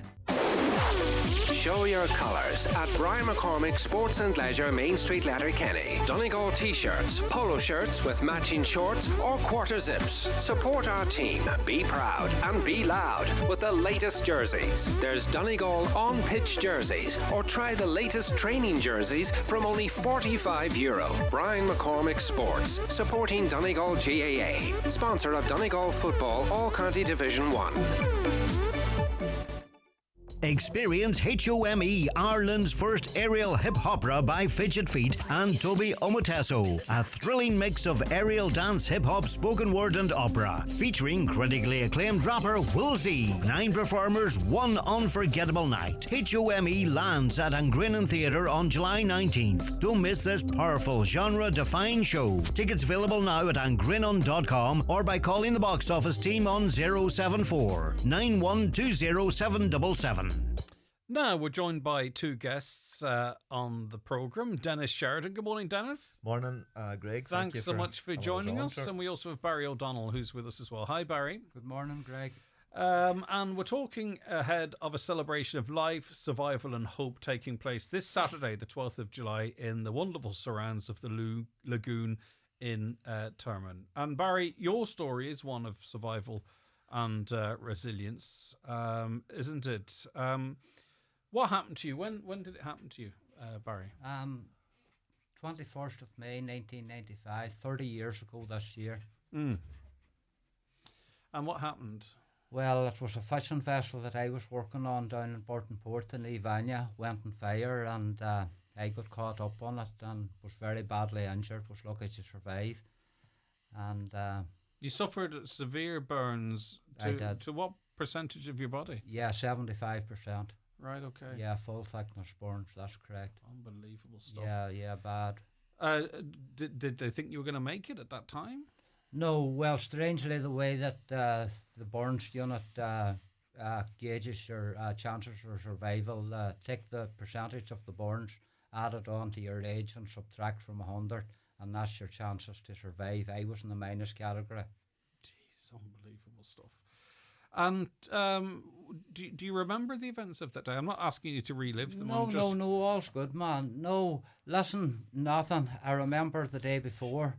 I remember offloading the vessel and preparing it for to go out again fishing on the Sunday night. Strange the way that you do remember things. I remember Gay born down at the pier that morning, and right, he had a house over in Mary, and they come down and they got crabs and all of the boat and went away, and that's the one vivid memory that I have of that. I wonder, does our brain help us in that regard? Does our brain block stuff out that's very traumatic? I wonder. Without a shadow of a doubt. It's to protect us. Without a shadow of a doubt, you can't survive that trauma. It's impossible. So it's almost like your brain says, right, the last good memory. Is it's Gay Byrne getting his crabs. Of course, and then, positive. Yeah, exactly. Yeah. So, how long were you in hospital before you came round? I really never went back to revisit that part of my life, but it probably was 5 weeks. It could have been 6 weeks, but it was only a haze. It really was only a haze. And of course, I don't know the ins and outs of what's comfortable to talk about, so just bat stuff off if I'm asking the wrong questions. Yeah. But I presume you've had, what was your recovery? Was it skin grafts? Was it what? Skin grafts, and I had to get amputations to 4 fingers and the thumb on the right hand. Reconstructive surgery. That's all you can really say. And that went on for the space from the time of that happened. That's 95, isn't it? 95, constantly really for the next 2 years, and just out of the hospital long enough for skin to grow back, because obviously for the graft over, there were very few places that wasn't born to take donor skin off, if you understand. Yeah, I do, of course. So and then I come to a stage after 2 years, enough was enough. You know, I could have went on with more, but I couldn't take it no more. I just wanted to get on with my life. And you couldn't. Was it just the time, or the procedure, or the pain, or what didn't you want to take on anymore? Listen, when you're sick, you don't want to do nothing. But when you're well, you want to get up and you want to get going again. And it was just too much of a disruption in my life. I just wanted to get back living again. You said, this is the way I am now. I'm cracking on with it. More or less, yeah. Right. See, it's hard to understand, because it was me was born. It wasn't the world was born. Yeah. So I was still looking through the same eyes. Everything was still the same. Yeah. And how did you deal with it emotionally? Were you like, did you say, why did I survive it, or thank God I survived it, or this is my lot now, I'm going to make the best of life, or did you have ups and downs and all of those emotions? Never really had any of them emotions. Never really thought much about that until many years later. Yeah. Drink drove me on, to be truthful. You know,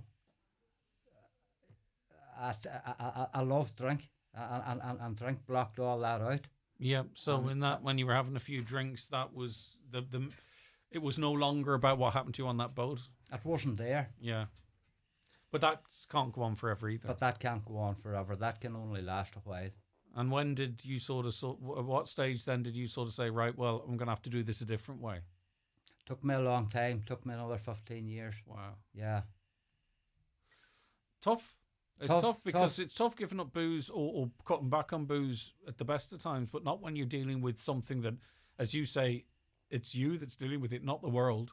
Yeah, but it wasn't working anymore. When something's not working, it has to change. Someone has to change. Yeah, and how would you describe your life since?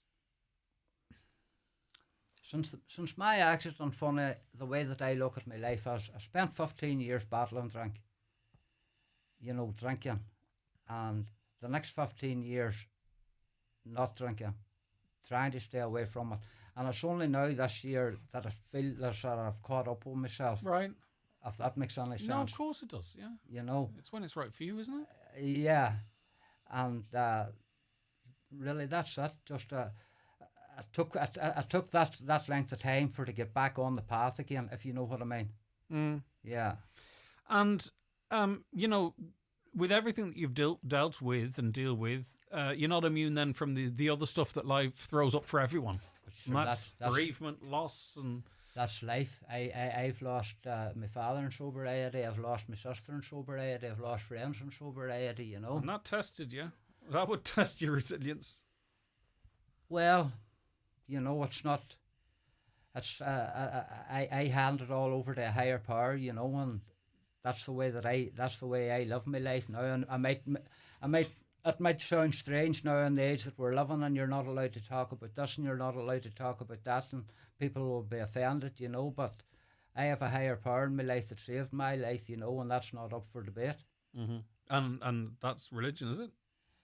That's a God of my understanding. Yeah. That's good, yeah. I asked a friend of mine one time when I was in doubt about God. I says, "What is God?" And my friend turned around to me and he says it wasn't him, and that was good enough for me.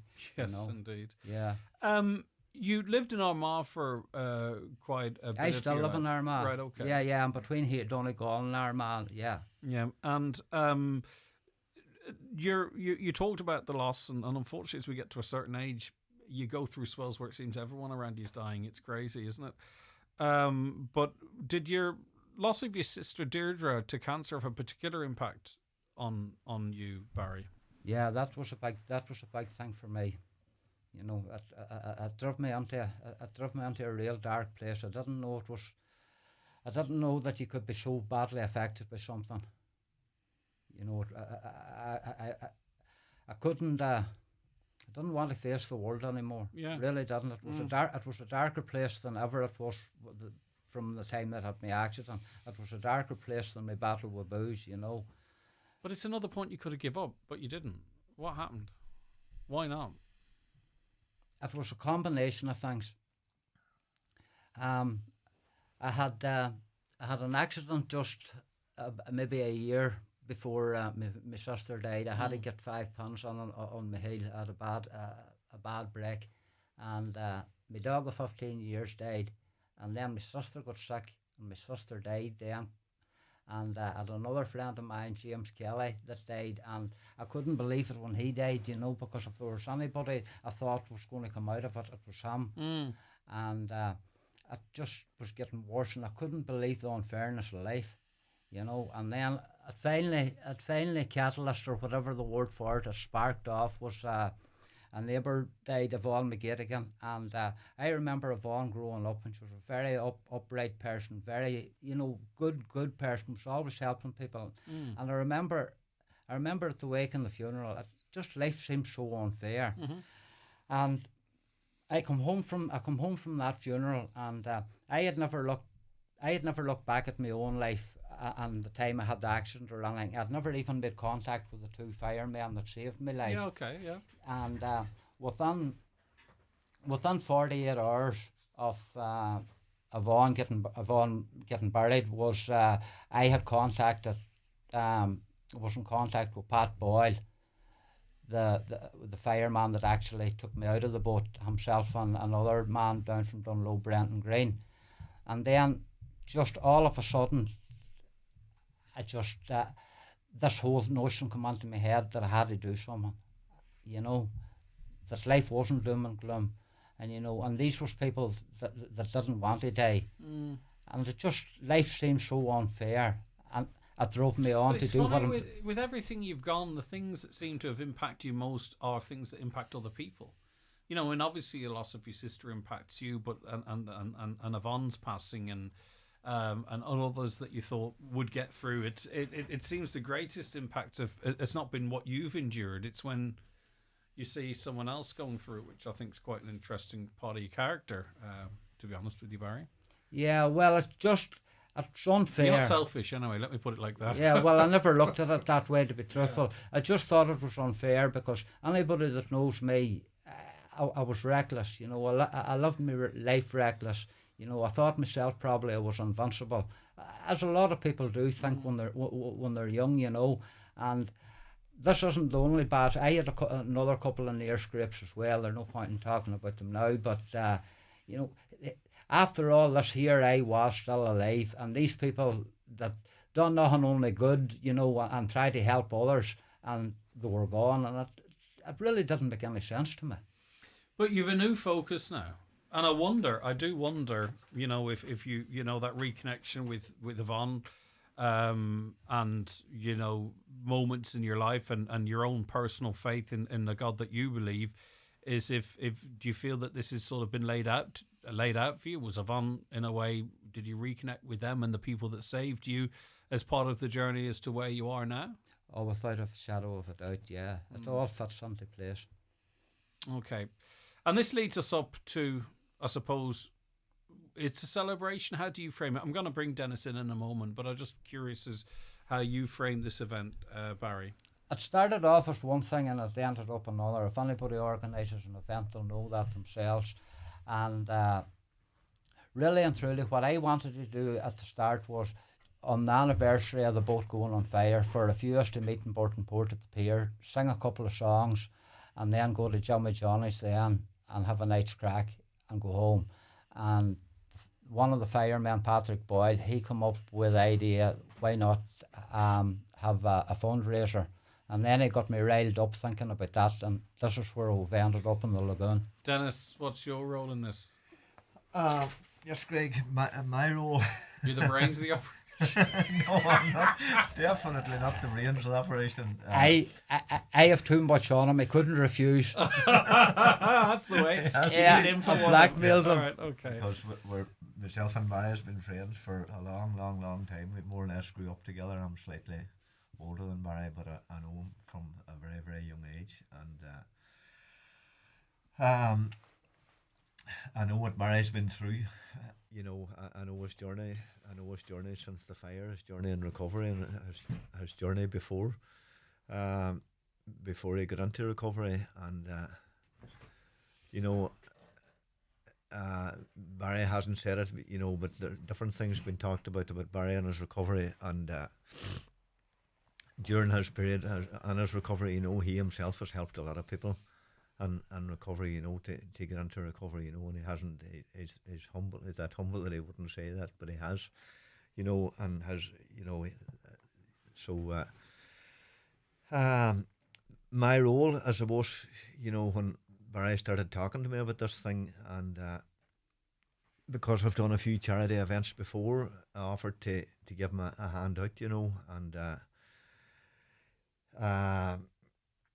you know, to date, it hasn't been that difficult to do it, because Barry has been really into it himself. He's done an awful lot of work on it himself, and he'd ring me for, you know, and ask me a few questions about this, that, and other thing, and I'm able to guide him that way.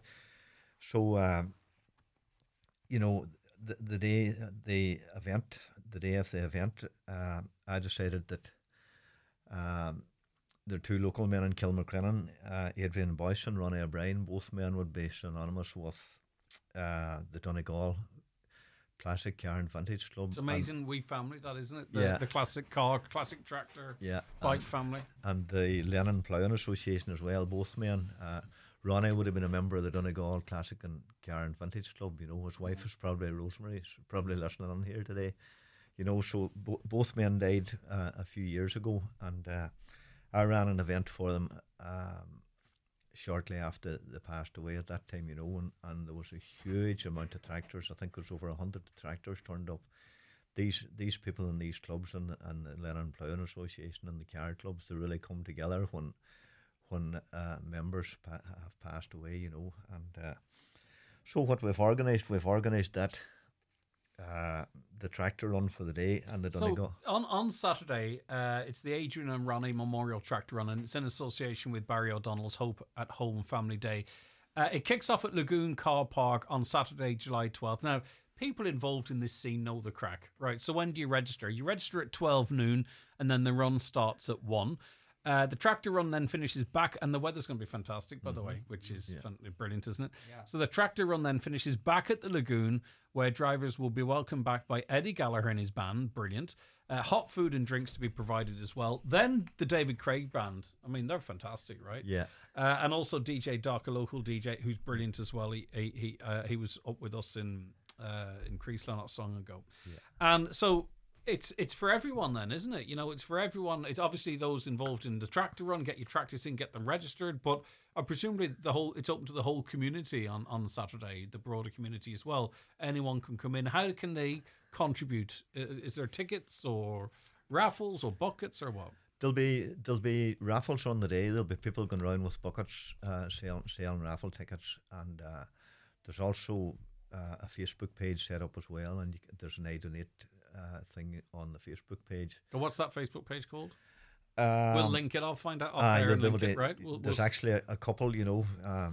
So always only have one. I know.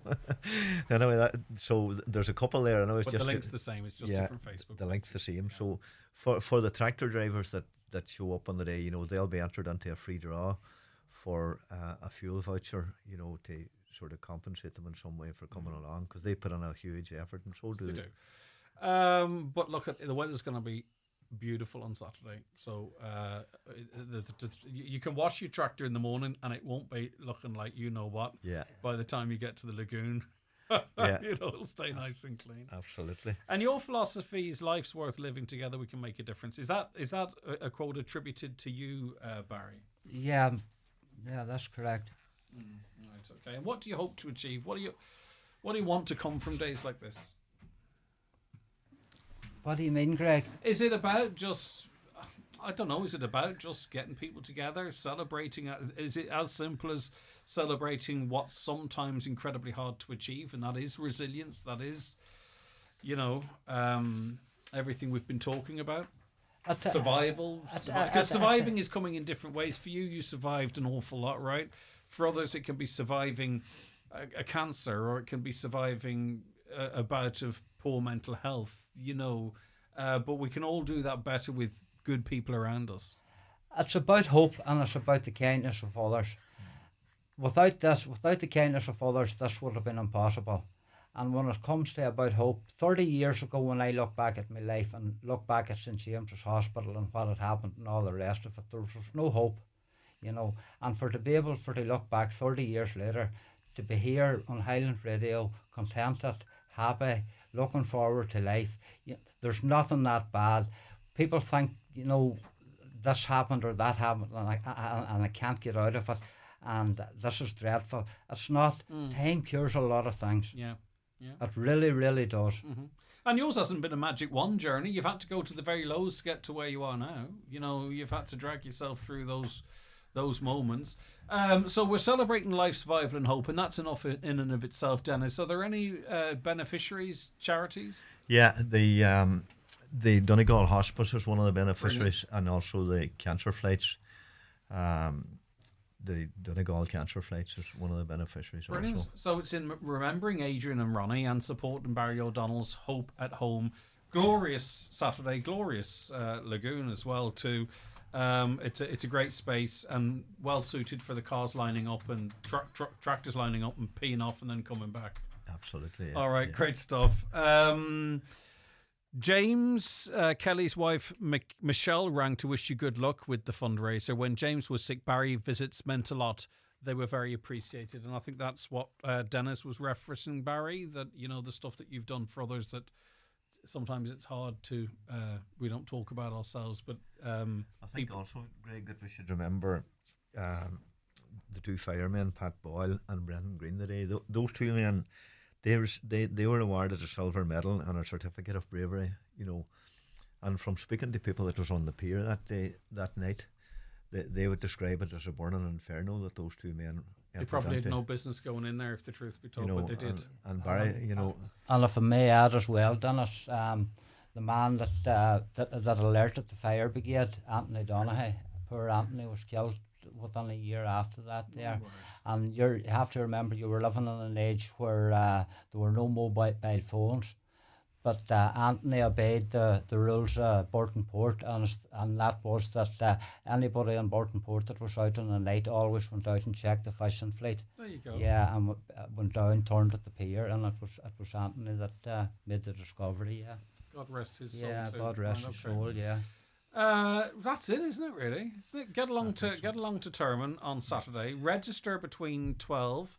Register at 12. The run starts at 1, and there's a great night's entertainment. Even if you've not a pick of interest in tractors, there's a great evening's entertainment there as well. And the Lagoon will be serving food all day. They have an outdoor pizza facility.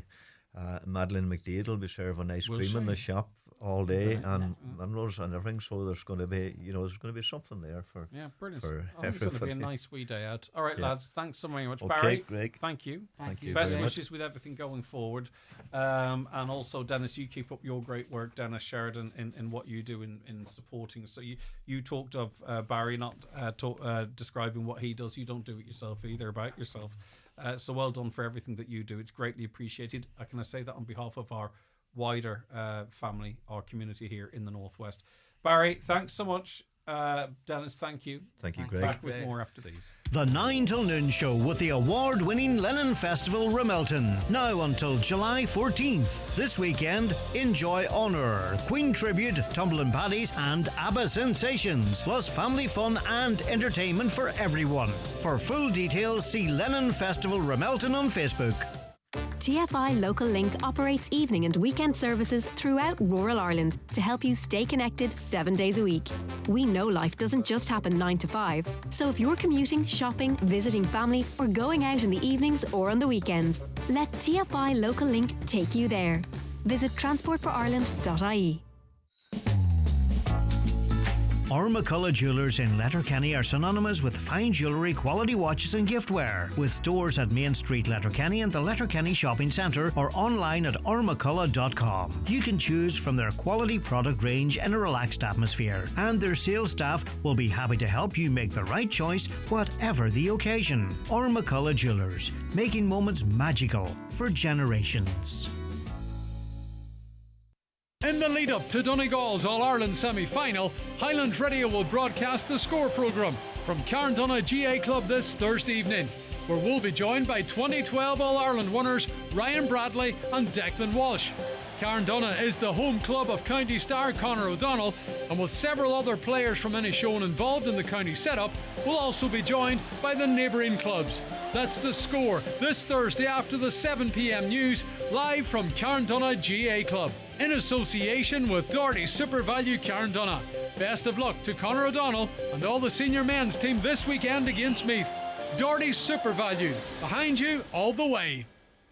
Highland Radio weather updates with McElhenny's. Find all your summer essentials from fashion and accessories to beauty and homeware at McElhenny's. Explore more in-store or shop online at mcelhennys.com today. So mostly cloudy to begin with, patchy light rain and drizzle. Some isolated bright spells will develop by afternoon and evening. Feeling humid, temperatures 17 to 25 degrees. Some patchy drizzle tonight with clear spells developing mild. Temperatures 12 to 15 degrees. Could be a muggy all night. Tomorrow mostly dry, some isolated showers. So that's Wednesday. Wednesday things going to get nice. Thursday, a dry day for most. Warm spells of sunshine, everybody. Friday, foggy start. Don't worry about that. Sunshine will develop, becoming hot in the sunshine. Temperatures 22 to 27 or even 28 degrees the further south you go. Saturday, slightly another warm day, or very hot in fact, with widespread sunshine. Temperatures 23 to 27 or 28 degrees. So even in the coolest place, it's going to feel a bit balmy. Right, that's Thursday, Friday, Saturday. That's your second go at summer. I think you could look at it like that. Please ask Father Gillespie about Glen Swilly having no priest. Well, I didn't get that question in time, but the bottom line is it's now going to be administered by St. Eunan's, and you've heard for all the reasons why there's a great shortage of priests. In our area, it's the surrounds that are not allowed in the graveyard. A few years ago, people started putting in flat surrounds so that the grave looks neat, but the rule was made no surrounds. But again, the people did not listen. It's for maintenance reasons, and I, like many others, agree with the church.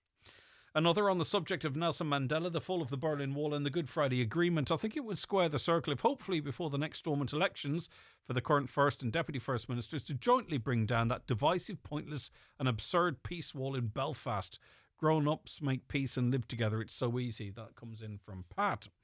Renew Bishop of Rafo, Father Kevin Gillespie would be my choice. It would make a lovely bishop. And didn't ask him that. Perhaps I could have. I wonder with the headstone, is it because certain community? Well, I know what you're on about. This, I don't think it's got anything to do with that. You're talking about some very ostentatious headstones. Another headstone is a great idea because the whole surround on a grave is way far too expensive and inclined to be one thing to make it bigger than the one beside it, which the whole thing is getting out of hand and taking up far much space, too much space in the graveyard. A caller says, I'd not be in favour of council graveyards. They operate on an opening and closing time. I feel graveyards should be open 24/7 with no guidelines on opening times. That's fine, but I just feel, and we're seeing it now maybe with churches, that, are they going to be open 24/7 all the time going forward because of security concerns and what have you? A caller says, I noticed that you referred on a number of occasions recently to people being killed in road collisions. The term killed suggests violence or deliberate action or intent, which it actually doesn't at all. That's your interpretation of it, but it doesn't indicate intent or whatever. Like the word murdered or something along those lines might, but killed is someone dying as a result of something. The term die as a result of a road traffic incident is, I think, more appropriate and perhaps more sensitive to the feelings of those bereaved by their loss. I get where you're coming from. Grammatically, it's correct. And some people, there's other terminology they don't like at all. And it's such an incredibly sensitive, an incredibly sensitive situation. My sister gets vouchers all the time and she just gets the name changed. It seems to work for her. But George referenced that, and I think it's then adding a name, because it was gifted to one person and the couple wanted to avail of it. I'm not quite sure. But that's where